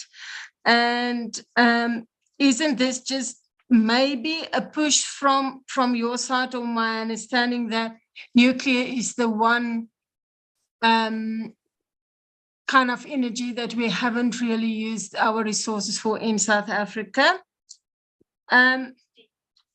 I agree with you, coal is very bad, and our power stations, with the enforcement actually of the correct rules, our fuel power stations shouldn't have been a problem regarding the minimum emissions, because you're right, it is not only carbon, but there is serious poisonous toxics that goes into the air with our fuel power stations. Is there understanding, or maybe would you support a variety of wind, solar, and coal plantations in the country? Obviously, solar and wind can't be anywhere, but would it be that bad? Then I've heard many complaints about, for instance, wind, solar, when those machines are finished, there is a problem of refuse and to get rid of it and what to do with it, because you can't burn it or you can't do anything with it. But my same question goes to our fuel power stations that are very big, and some of them really reach their end now. So isn't that exactly the same problem? And And then, no, just nuclear. I see you lean towards nuclear, but nuclear is extremely dangerous. And with this country's history that we can't even enforce laws just to have the minimum emissions, how effective do you think nuclear will be, and how can we ensure that if we do build nuclear stations that, or more, that, the danger of them will not come to us? Thank you very much. Thank you. Honourable Chair, could I respond? She's asked 6 questions. Could I respond to that before the next question? No, just take notes and you'll respond to all the questions. Thank you. Thanks, Chair. Can I speak? Yes. Thank you. Chair, just very briefly, I think Honourable Webb has asked quite a lot of questions already, but just to Mr. Kenny, I think the first point Honourable Webb was touched on in terms of, I think a lot of Mr. Kenny's presentation was sort of directly the opposite of everything that we've heard so far during the public participation process, which has been quite extensive up until now, with interactions with all the various organizations. And I think specifically on the point of carbon dioxide, what we've heard from many scientists and officials, I think pretty much everybody actually up till now, is that carbon dioxide traps heat in the upper atmosphere, and that causes additional warming of the planet. I assume the IRR disagrees with this, as you've mentioned, and I just want to find out, exactly what impact you believe carbon dioxide would have on warming, as opposed to what we've been told. And then just in terms of the powerful vested interests you've mentioned that are predicting these disasters and spreading fear, what do you think the intention is behind these powerful vested interests? What are they trying to achieve? Because it doesn't seem to me to make any sense as to why they would be doing this and embarking on this kind of global connected campaign. I'd like to find out from you, and maybe Ms. Jeffries, Dr. Jeffries also, what do you think the sort of intention is? Because it seems like quite a dark one from your perspective that is being promoted. And some would probably suggest that, on the other hand, some of the more vocal climate skeptics also can represent vested interest when it comes to fossil fuels. So I'm just interested to hear your perspective on that. Thanks so much.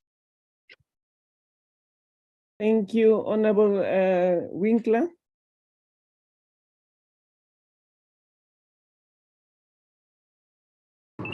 Thank you, Chair. Please let me know if I'm audible. Yes, you are audible now. Thank you. So my question basically is, do you have any peer-reviewed science that backs the number of assertions that you're making, especially since I think the basic premise here is that you're denying that anthropogenic climate change actually exists? So yes, so what hard science are you basing that on, and is it peer-reviewed science, and how does that basically weigh against the massive canon of science that the IPCC and the foremost climate scientists in the world have put forth in terms of evidence? The other point I just wanted to speak on was in terms of the number of climate-related deaths in the last 50 years. Yes, those have declined because developed, we see investing more in adaptation and resilience. But in fact, climate-related incidents or extreme weather incidents have increased in the past 50 years. And it is the global south and developing nations that disproportionately actually bear the brunt of this. So just a point of clarity. Okay, thank you. Thank you. Any more from the members? If not, I have just few. Thank you both of you for the presentation. To Mr. Andrew, I'm happy it's a scientific research report. What I want to know, you didn't speak about waste to energy and in all this energy that you spoke about. What is your take on waste to energy? Because we still have a lot of energy or of waste that is piling in our landfill site and all over our streets. Is it not a good method that we can try in South Africa? On the nuclear energy, is it not contributing to the e-waste? Since we have a problem when it comes to e-waste management, and what is your plan or strategy to correct that? And then on Anche, you spoke about the issue of public participation, which is not being done. I believe that we do that when I think we've done in almost seven of our provinces. Before we go there, there's a team that goes for awareness prior to us coming for public participation. I feel that is not enough. What is your advice or your input towards our public participation, especially on the climate bill, climate change bill? How best can we do as the parliamentarians? I thank you.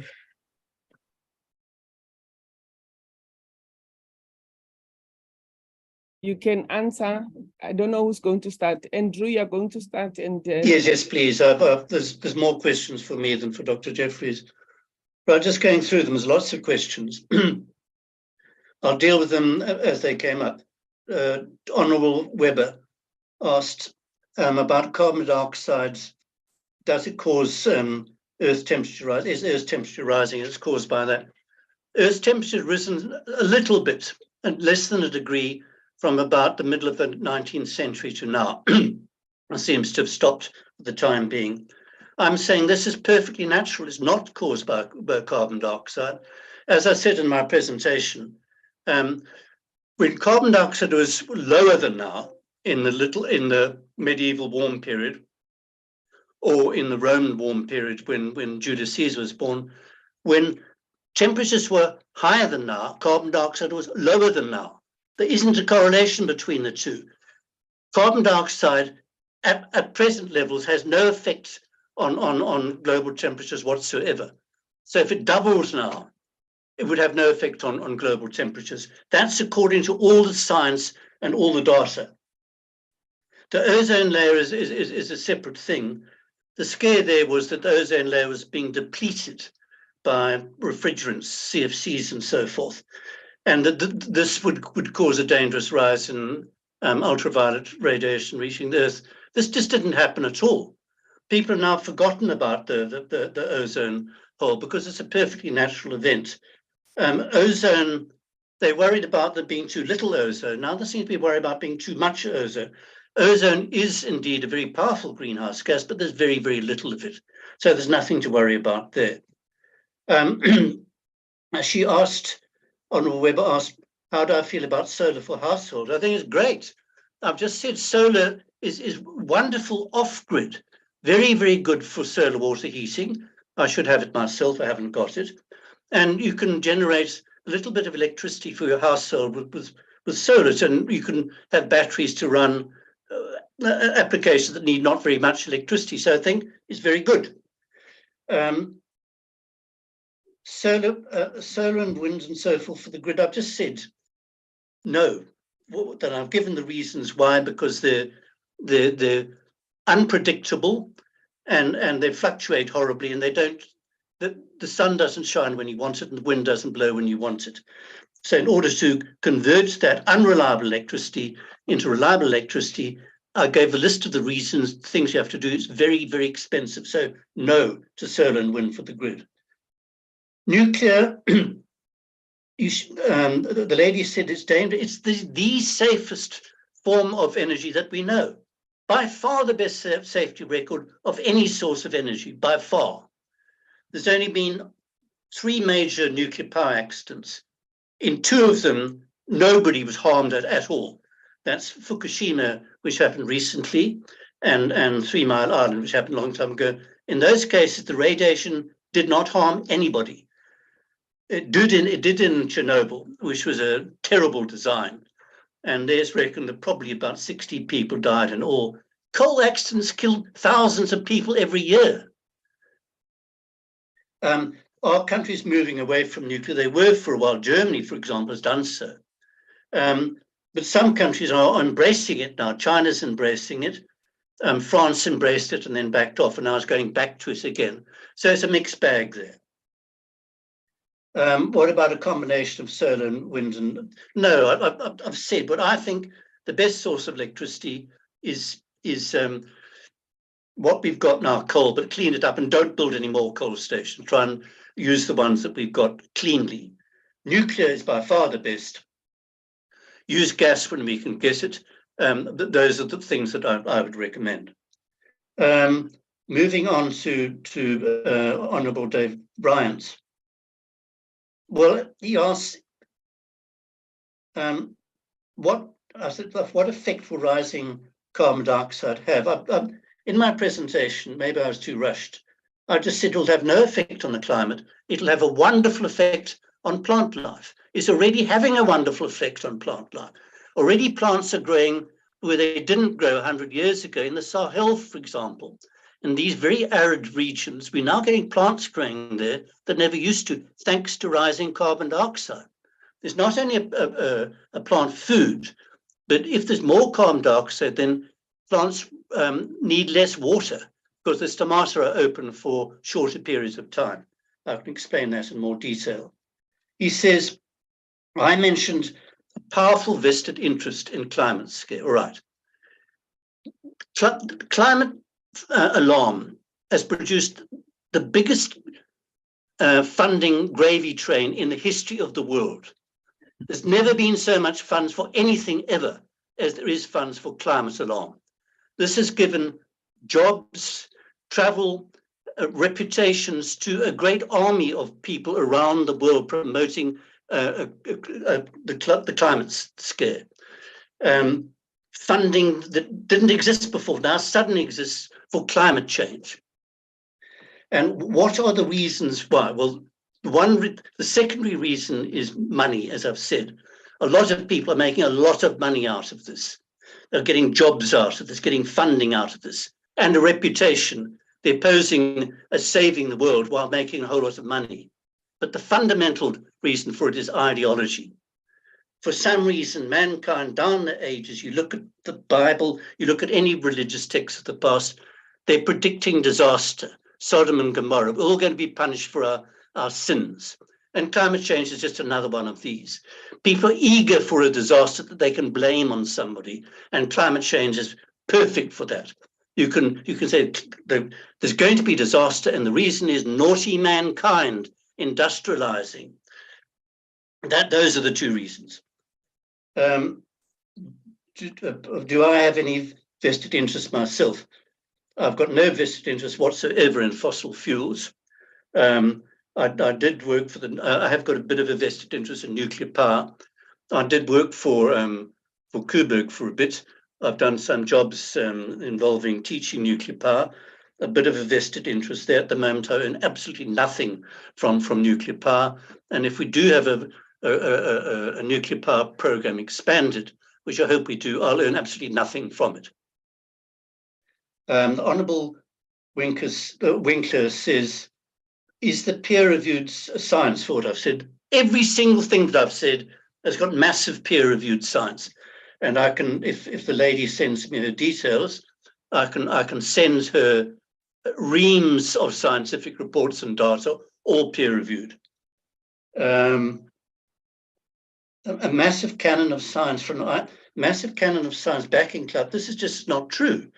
I've said the IPCC, the International Intergovernment Panel on Climate Change, is not a scientific body. It is a political body advocating climate change. So it's true that it has some very good scientists working for it, but in its reports, it ignores their work, only selects the work of the small minority of climate scientists who think there's a problem. They're a minority, and none of them has produced very good evidence to back up for what they say. Climate deaths. As Dr. Jeffries has said, deaths from the weather, from climate extremes, are going down, down, down. Now, that's probably mainly because mankind is getting much better at adapting. You know, for example, on earthquakes, which is not the same thing, but similar. If you have exactly the same earthquake in Japan and Haiti, a lot of people die in Haiti and very few die in Japan because the buildings are adapted for it. They've allowed for it. And in the same way for climate, for floods and droughts and so forth, we must plan for them. We must assume that these are going to happen and plan for them. The Honourable, finally, the Honourable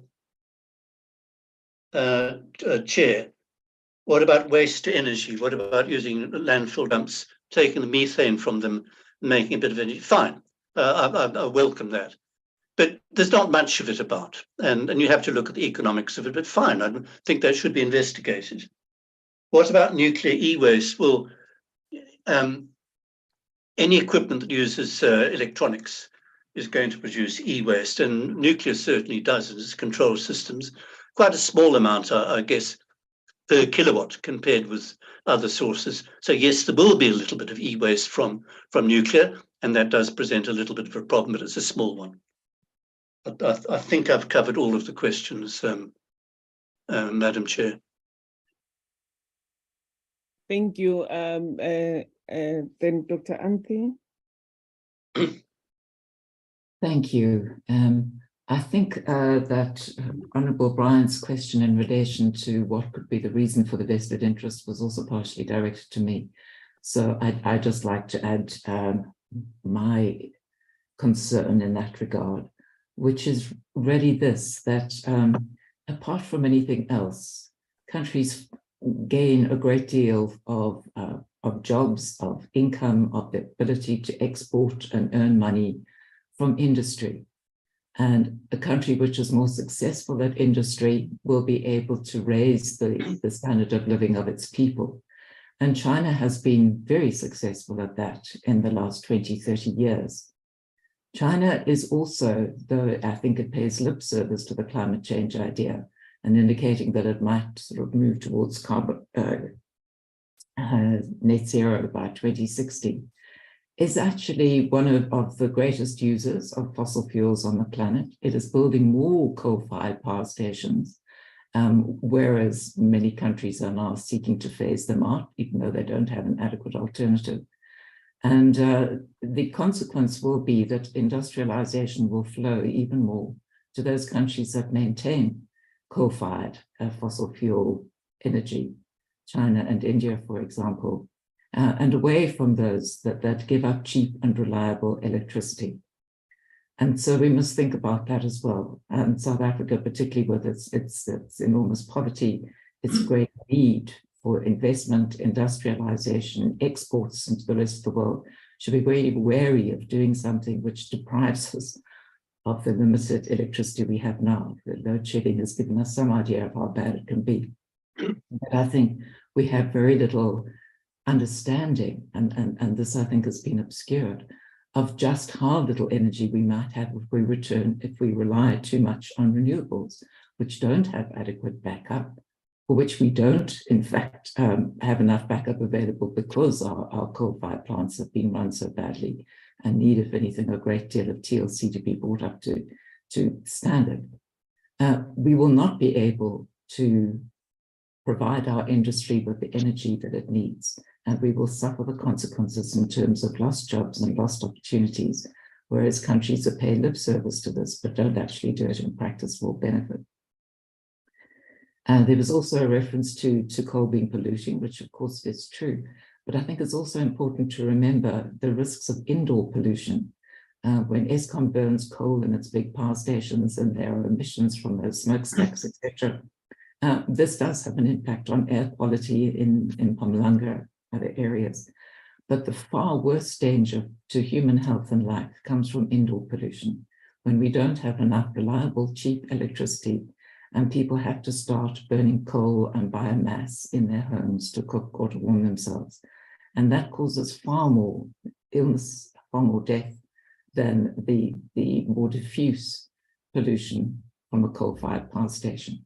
So we should be very wary of doing something that in the end will see millions more poor people having to burn coal inside their homes to cook and to keep themselves warm. And then if I can come to the question that was asked about public participation, yes, of course, it's commendable that the committee has held hearings in many parts of the country, but I really question whether anybody who attended those hearings would have had an adequate insight into the costs and adverse consequences of the climate change bill. Because first of all, one needs to understand all the things that Andrew Kenny has spoken about today, that we may well be barking up the wrong tree. We are barking up the wrong tree in pursuing the reduction of carbon emissions. There are many other more constructive things that we could do to adapt to climate risks and the kind of things, again, that Andrew was mentioning, and that have been done successfully over centuries. And with more resources and innovation, we could be yet more successful at here.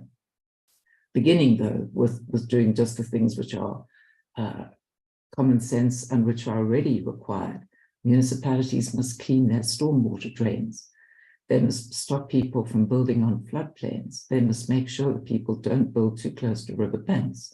There should be a vibrant economy in which many people earn their own living, are able to buy homes in sensible places, rather than having to put up shacks wherever they can find a bit of ground, even though it puts them at risk.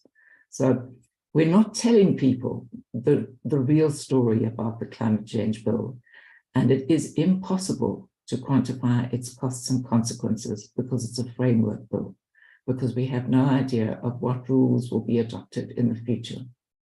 And so when we say, you know, that the costs, again, the benefits will outweigh the costs, it's not a claim that we can make.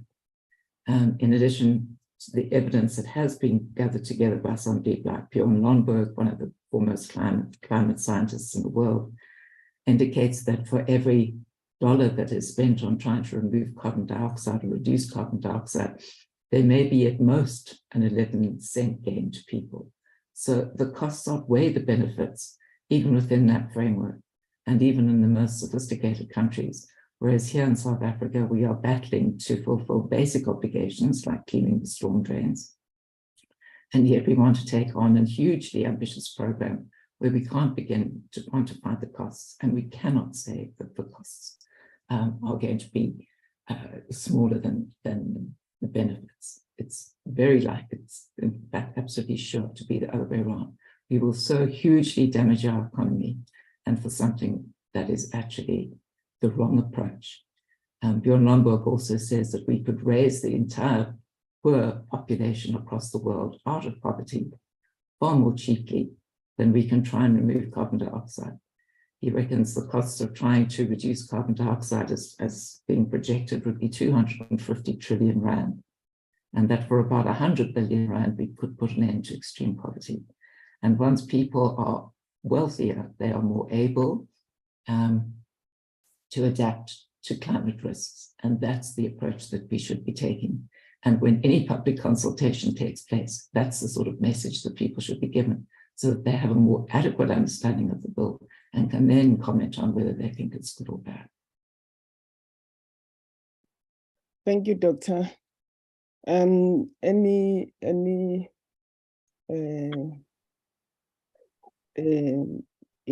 questions from the honorable members? And I will request that we keep it short because there are other presenters that will be having load shedding at 12 that must present. Honorable Dave, you can speak. Thanks very much, Chair. And thank you to Ms. Jeffrey, Dr. Jeffrey and Mr. Kenny for those responses.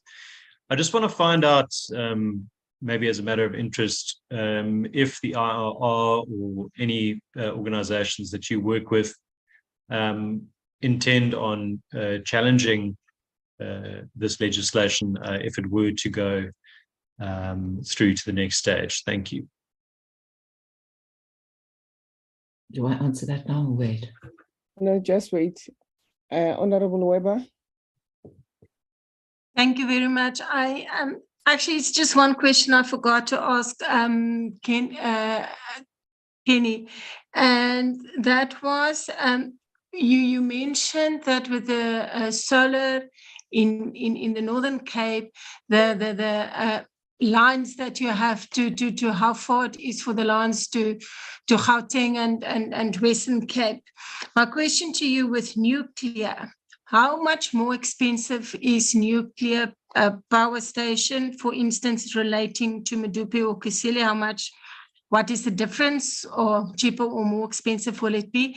And then isn't it the same process, and that those lines also will be very long, and how much that will cost? Thank you very much.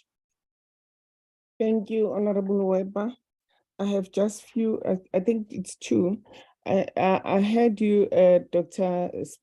Jeffrey, speaking about the man-made climate change, but you didn't just give us an idea what are those man-made climate change versus the natural climate change. And then I tend to agree with you on the issue of shutting down of coal power station, because really it will affect, it will have a negative impact on our human resource. And if you look at some of the areas that we have visited, like Emalahleni and other areas, there are townships that have been developed strictly because of those mines and power stations. So if they are being closed down, it's going to be it will increase a high unemployment rate, and yet we still have a high employment rate in South Africa. To Mr. Andrew, I don't know whether you are aware that the government and the treasurer have offered, starting from March, then that there will be tax reimbursement of people or households that have installed solar panels in their households. What is your take on that? Thank you.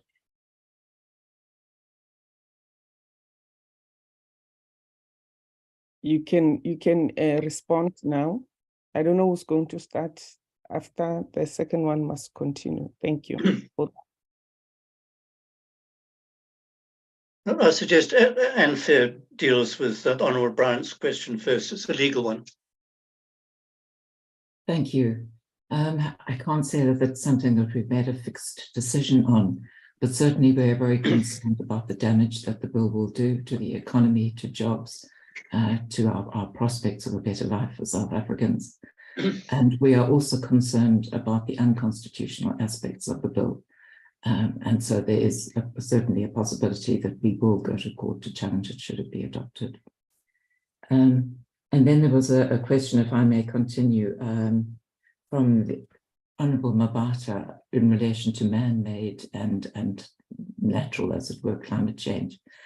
And really the essence of what I was trying to say is that the bill is trying to distinguish between man-made climate change, that which affects the composition of the atmosphere, and climate change which comes about from normal variability, such as solar activity on the surface of the sun.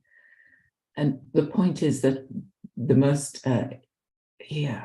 best scientists in the world can't actually tell how much climate change is attributable to human activity and how much is attributable to natural variability.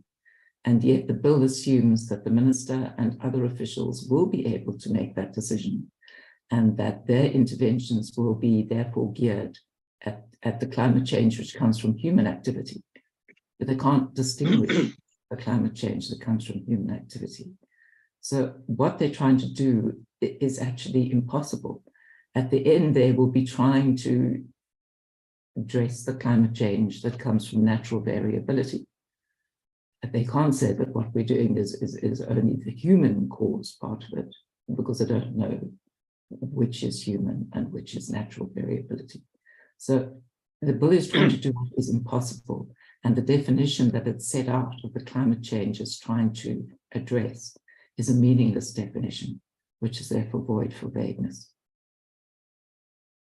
And then finally, just on the, I'm glad on the ESCOM issue, certainly we must be very conscious of the damage that will be done with lost jobs and the enormously difficult thing it will be to replace those jobs. And we shouldn't have any illusions about how hard it will be. Thank you. You. Are you done, both of you? No, I haven't answered the questions. Can I do so now? Please do so. Okay. First of all, Honourable Webber, speaking about the transmission lines from the Northern Cape for solar, as I've said, the best solar conditions are long, long way from the centres of demand, such as Gauteng and Cape Town, and it's very expensive to build them. Now, with nuclear, you can build the power station wherever you want. You can build it right next to a centre of demand. In fact, we've already done so in Cape Town. Koeberg nuclear power station is about 30 k's up the coast from Cape Town, very close, and you can do that. So you won't have that problem with nuclear. She was asking about the costs of nuclear compared, for example, with Medupi and Kusile. Now, both of those have been a disaster for corruption, incompetence, and so forth, and they've cost far more than they should have. If you look at the full levelized costs of nuclear, assuming a nuclear power station lasts 6 years, 60 years or more, nuclear is probably the cheapest form of energy. So it would be cheaper than anything, including coal. If you look at it over 60 years, and if you have sensible the cost of capital, sensible cost of capital, then nuclear is the cheapest. The Honourable Chair mentioned shutting down of old coal stations. She thought it was a bad idea. I agree with her completely. It is a bad idea. We need all the power that we can get, and we should keep these coal stations running. It's not the best form of electricity, that's perfectly true, but we need all.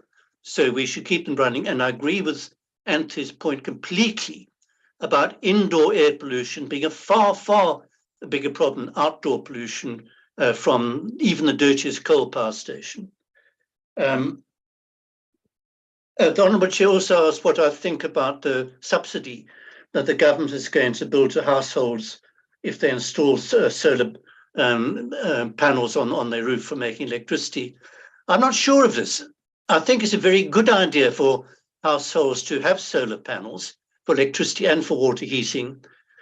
But the trouble is that it's only the rich people who can afford them. Poor people just can't afford solar panels, even if they have a subsidy on it.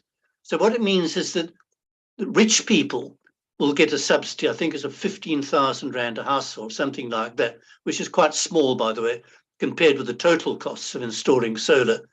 But I'm a bit uneasy about the idea of everybody pays taxes, but only rich people get this get the subsidy. So I think I'm probably against the subsidy, but I'm a bit confused about it. I'd just like to add to reply to what Anthea said. Anthea is a legal expert, so she looks at everything from the legal point of view. My only training is in science and engineering, so I look at it from another point of view. She says scientists just cannot distinguish between natural variations in climate and man-made. Now, from a legal point of view, that's probably true. From a scientific point of view, it's not true. I'm just saying that we can distinguish, and we can show by looking at the records over time that rising, whatever carbon dioxide does going up or down, has no effect on the climate. So I'm saying categorically it has no effect. But that's from the scientific point of view. From the legal point of view, I'm sure Dr. Jeffries is quite right. That's me. Thank you very much. I think we are running behind time. Let me now welcome our next speaker that will be giving us Women Affected by Manning United in Action to give us a presentation. If they are here. Yeah, unable to access cam. very well. Yes.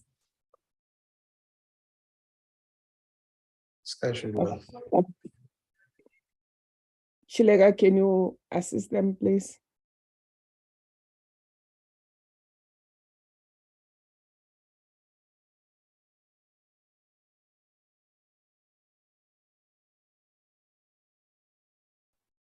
Are you fine with your presentation? I've given them the right to Thanks. co-host.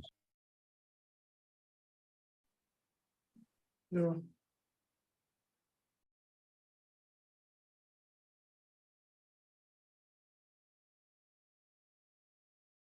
If you are not ready, Okay. We are unable to zoom on camera. I'm not sure why. Can you hear us? Yes, we can hear you. Yes, we can hear you. Yeah, But we're we not don't sure. see your Because we wanted to be zoom on camera, but you can't. Can you assist in that regard? presentation.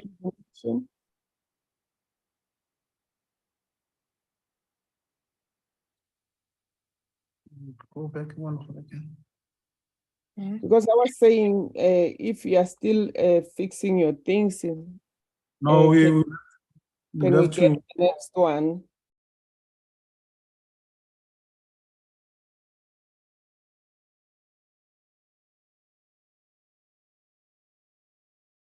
What is happening? Are you fine, presenters?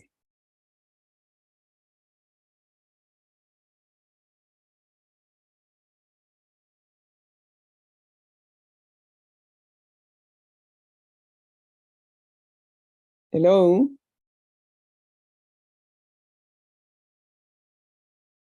Chilega? Remember, his mic is on. Yeah, because they are wasting time. There are people who are going to have load shedding. I was thinking that the second group, which is the South African Faith Communities Environment Institute, present while they are struggling until they get sorted. Because there are people who are really restless because of load shedding. Hi, Cynthia and everyone. This is Francesca from SAFC. Good afternoon, honorable members. I can present now if you wish me to, if the other presentees need some more time. Thank you.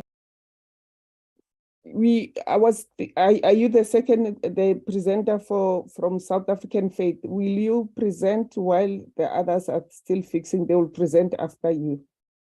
Yes, absolutely. I can do so. Thank you. Am I able to share my screen? Yeah, we can hear you. What is happening? What is happening now?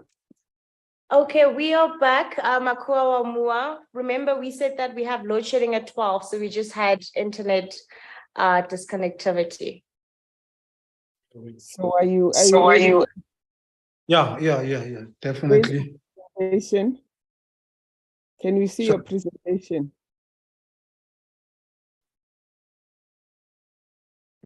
What is important is your presentation. Then you can present if you are ready.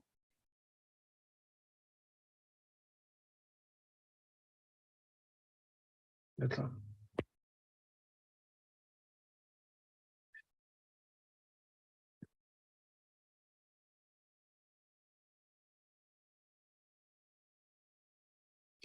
Are you ready? Yeah, we just gonna send it now. I will see if it's got send it. That Chilega gave you the powers to share your Yeah, please.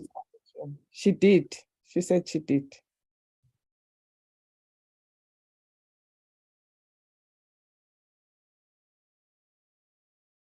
You see, you said you are ready and that. Yeah, but we're having the issue of load shedding now. We're struggling with it on, and that's why we asked you earlier to give us a time to do that early. No, but you couldn't because they were at that time. No, I won't. So just wait. Are you able to Let's hear? have the other ones presenting. By the time we come back to you, you'll be fine. All right. That Can will we work. allow the other one, the faith one, to present for us? Thanks. Thank you.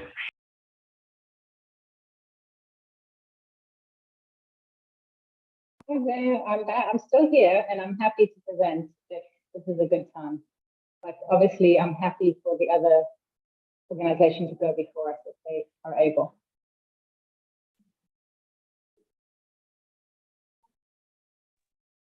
Yes, you can present now. Okay. Thank you. In your presentation, do you have it? Yes. Can you see my screen?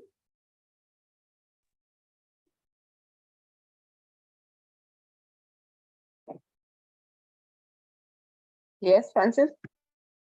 Great. Okay. Good afternoon, everyone. Good afternoon, honorable members. On behalf of SAFC, I want to thank you for this opportunity to make an oral presentation on the climate change bill. We have been following this space with a lot of interest, and we appreciate your time and that you are taking this so seriously. Just a short bit about the organization that I represent here this afternoon. SAFC is the Southern African Faith Communities Environment Institute. We are a multi-faith environmental organization, and we are committed to supporting all people of all faith and none and their communities in Southern Africa, so that's beyond South Africa, to increase awareness, understanding, and action on eco-justice, sustainable living, and climate change. So this is an area that we've been working on since 2005, and some of you may know us as one of two organizations, EarthLife Africa, Johannesburg, and SAFC, took the government to court over its corrupt nuclear deal. And as you know, the Western Cape High Court ruled that nuclear deal in 2017 as illegal and unconstitutional. So we've taken a huge interest in energy governance and climate change issues in South Africa for a long time. And I want to take this opportunity to commend you for the essential and important work that you've been doing in relation to climate change. We fully support South Africa's efforts on the climate change bill and recognizing that the climate change bill is absolutely essential for us to realize our agreed international contributions, our nationally determined contributions to the international party at the UNFCCC. That international negotiation space, often called the COP, the Conference of Parties, has been meeting. This year will be the 28th time that countries have met internationally to discuss climate change. Climate change is a critical issue, and climate scientists are absolutely in agreement that it is happening and it is anthropogenic. In other words, it is caused by human activity. It is caused by how we are using fossil fuels. And this is being done through the release of the carbon dioxide from the fossil fuels into the atmosphere, which is causing global warming. Obviously, how climate science expresses itself is not just around global warming, it's also around erratic weather, and it has all kinds of serious impacts economically, in terms of assistance that communities need, and the humanitarian risks when you face climate disasters. So this is absolutely critical and urgent legislation that is late in terms of the science. and urgently needs to be implemented now. And I really want to emphasize that again. In fact, global leadership and action on climate change has been slow and ineffective thus far. The problems that we face in South Africa, this vested interests in fossil fuels, the pushing of climate denialism still, even in this honorable space, does mean that we have been slow and ineffective. So it's a global problem. We know that vested interests have loud voices, and they continue to populate spaces where we really shouldn't be having those debates any longer. The science is absolutely clear. And you know, science isn't something, it likes to keep an era of doubt, because that's how science is. It works in hypotheses and proving. But we absolutely know that climate science is without a doubt. And pseudoscience, talking about how, for example, indoor pollution is worse than external pollution, is absolutely false. And we really need to make sure that we take denialism, take views which are frankly hearsay and based on belief systems or vested interests, and put them in their own category, which is not where we are debating the effectiveness of a climate change bill. So that's very, very important. I want to say, let's keep our focus on what we need to be keeping our focus on, which is indeed the climate change bill. We have come so far. There has been a lot of effective and hard work done by many, many brilliant scientists, politicians, and others, all leaders who are helping us realize what we need to realize in terms of addressing climate change. So when we look at the issue of climate change and the issue of these excessive greenhouse gases, which are produced by coal, by gas, by petrol, by kerosene, all of these fuels come from carbon that has been fixed underground, that was historically either in the atmosphere or part of our plant material. So it was temporary carbon that has become permanent carbon. And I myself personally have been following the issue of climate change since 2006. That's when the COP was in Nairobi in Africa. And that's when I started following the climate change negotiations. So there's a number of things around climate change that we know are problematic, and we can see the temperature rise year on year. These things are absolutely fact, and we can enjoy looking at them in various different online portals to learn more as we go along. But essentially, producing excessive greenhouse gases, which is done usually by large industry. Households and car owners also do it. And obviously, we want to have a structural way of addressing this, which does not create greater inequalities. So firstly, we need to look at the problematic situation that we find ourselves in, recognize that if we do not start to tax and penalize excessive greenhouse gas emissions, which the bill aims to do, then we're not going to see a change in behavior. We know in Cape Town, where I'm based, that when we had day zero approaching, we had to ration our water consumption less and less and less and less, and change our behaviors. So because the problem lies within us humans, and therefore the solution also lies in us humans. How do we change our behaviors? And government is best placed to bring in policies to bring about the change of behaviors, whether it's at the individual level or at the business level, and to protect those who are most vulnerable in society. These are very important tenets of government in order to reach our development aspirations, in order to realize safety and security for all people living in South Africa, so that they have an opportunity to live their lives in a way that is beneficial to themselves and future generations. So in order to do that, in order to bring about this behavior change that we need to see, we recommend higher penalties in order to be effective. We know that big business often has the ear of powerful people because they are powerful themselves. And of course, those in power then operate with others in power. So we need to see a way that is effective, that allows us, whether they are our friends or not, to hold them to account. We don't want big entities to be able to pay their way out and to be able to continue to pollute. that is one of the central tenets which the climate change bill needs to address. We also want to recognize that when we talk about a climate change response, when we look at how people are going to be able to engage with the bill, we believe that access to information is absolutely critical for everyone to play their part. So we need. Sorry. Is everything okay? You're busy talking. I don't know if you want me to. Yeah. Okay. Sorry. Okay. So we want to recognize that everyone has access to the information on these plans from all of the different sectors and ministries. We really want to request, please, that we do better planning and we do it in a more transparent way that engages citizenry. The fact of the matter is, when the public is engaged, they are able to be part of the solution. If they're not given adequate information, then they cannot adequately participate. And that is also an essential tenet within our constitution. And really the role of government is to allow that process to unfold. We know that we have an energy crisis at the moment. We have a climate crisis and we have an energy crisis. At the moment, most people have more than 6 hours load shedding a day.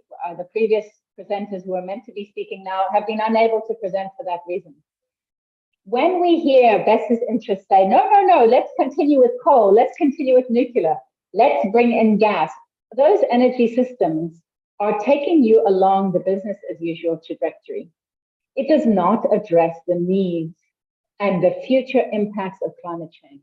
So we need to be visionary in how we make decisions and how we do leadership in order for us to prevent serious, catastrophic impacts in terms of weather systems going completely haywire due to climate change.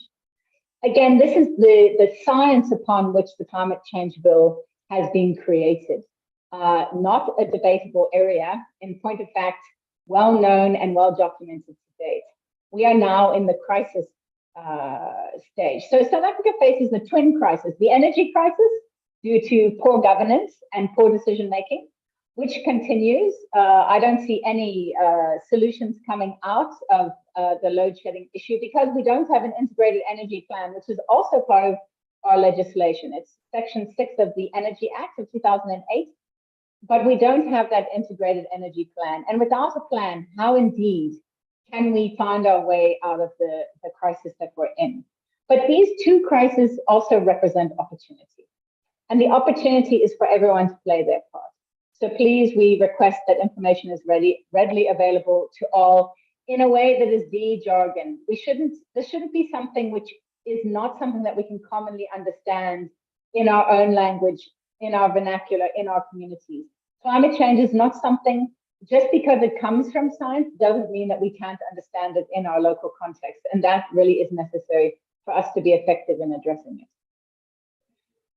So when we look at these issues of carbon and carbon dioxide, we're talking about the carbon budgets.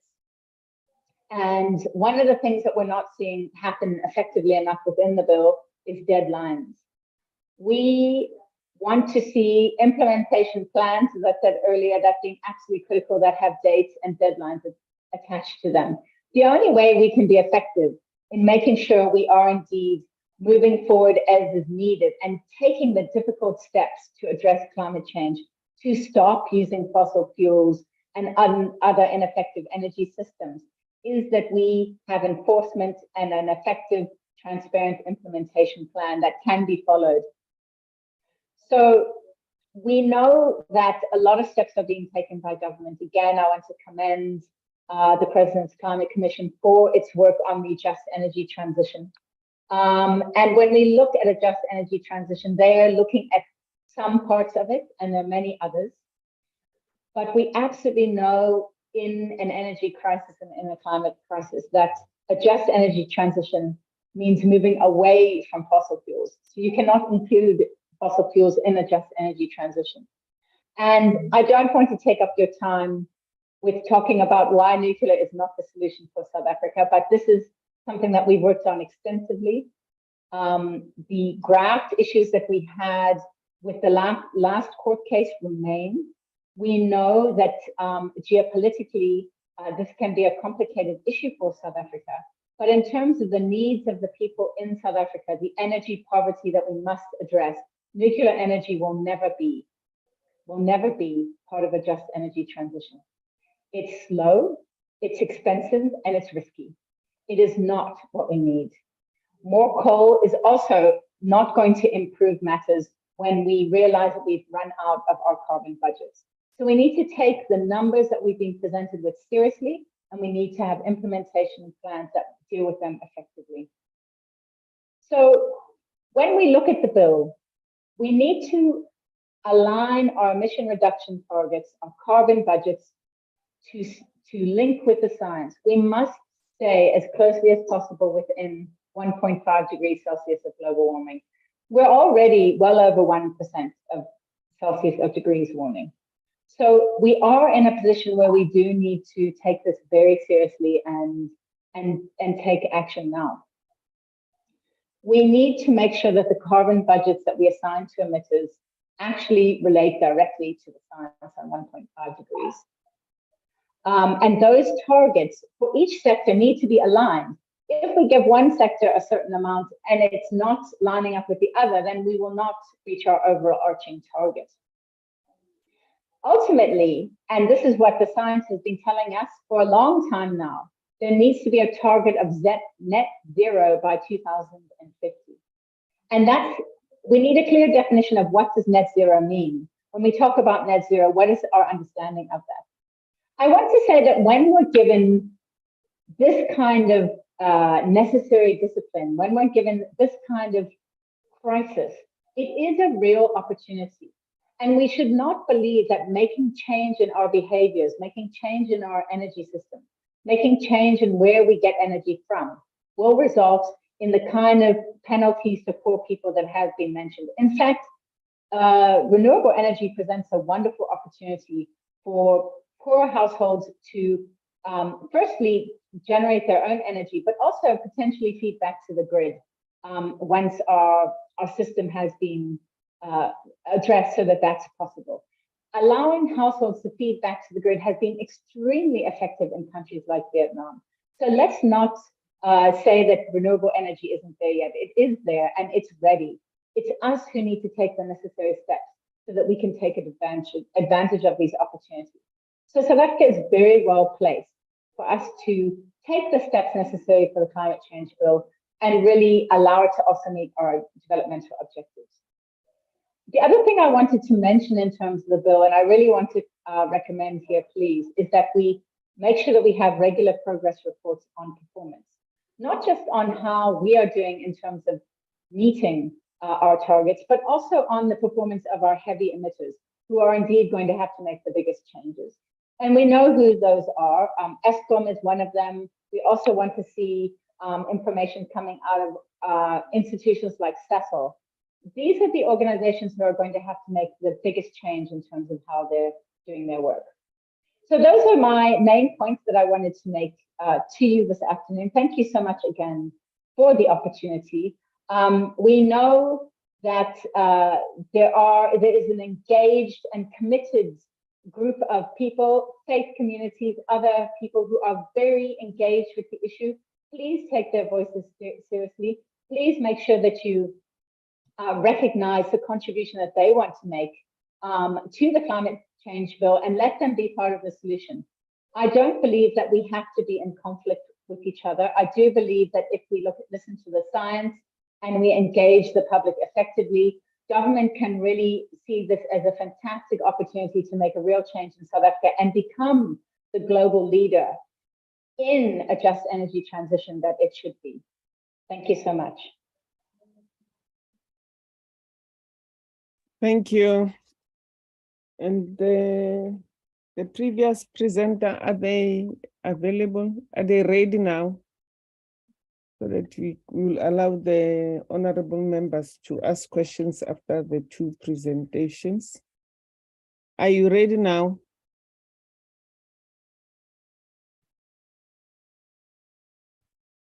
Chilega, are they still here on the platform? Chilega? Let me have a look, Honorable Beta. Yeah, we are here. We are here. Chris will obviously present our screen on what we're going to present. Comrade Chris, can you present our presentation, please?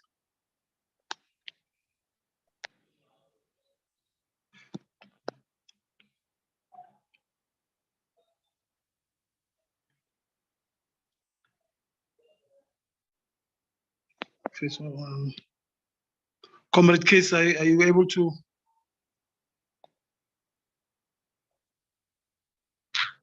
Oh no. I don't see his. No, he's there. He just presented now. Chris, are you able to present it? Did we do it here?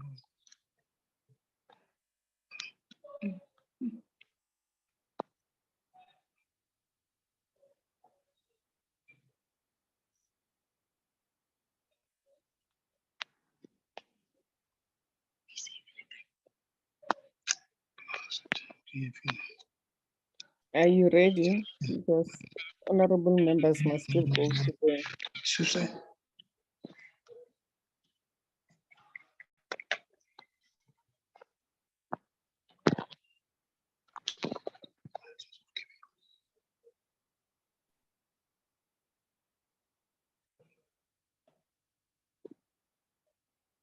What's happening now? What is the problem? Comrade Chris, could you please share our screen?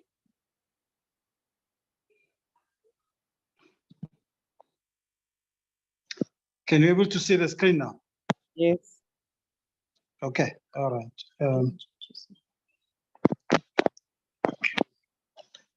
All right. My name is Mishak Mbangula, National Coordinator of Mining Affected Communities United in Action. I'm with Obakeng Ramaje from Advisor Office of Makua. We thank you for this opportunity to be able to submit our submissions for them and hopefully that will be really considered.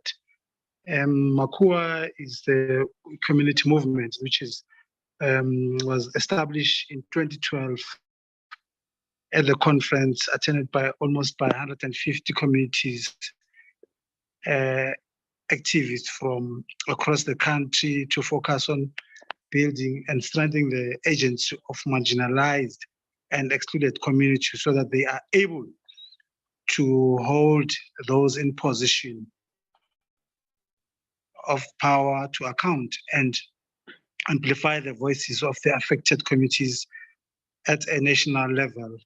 Given that the mining affected communities are not represented in a statutory and regulatory, especially Wamua and Amua is highly affected communities. Makua and Wamua have been active campaigning for the right of communities who are impacted by the destructive extractive industries. And we want them to enjoy free, prior, informed consent in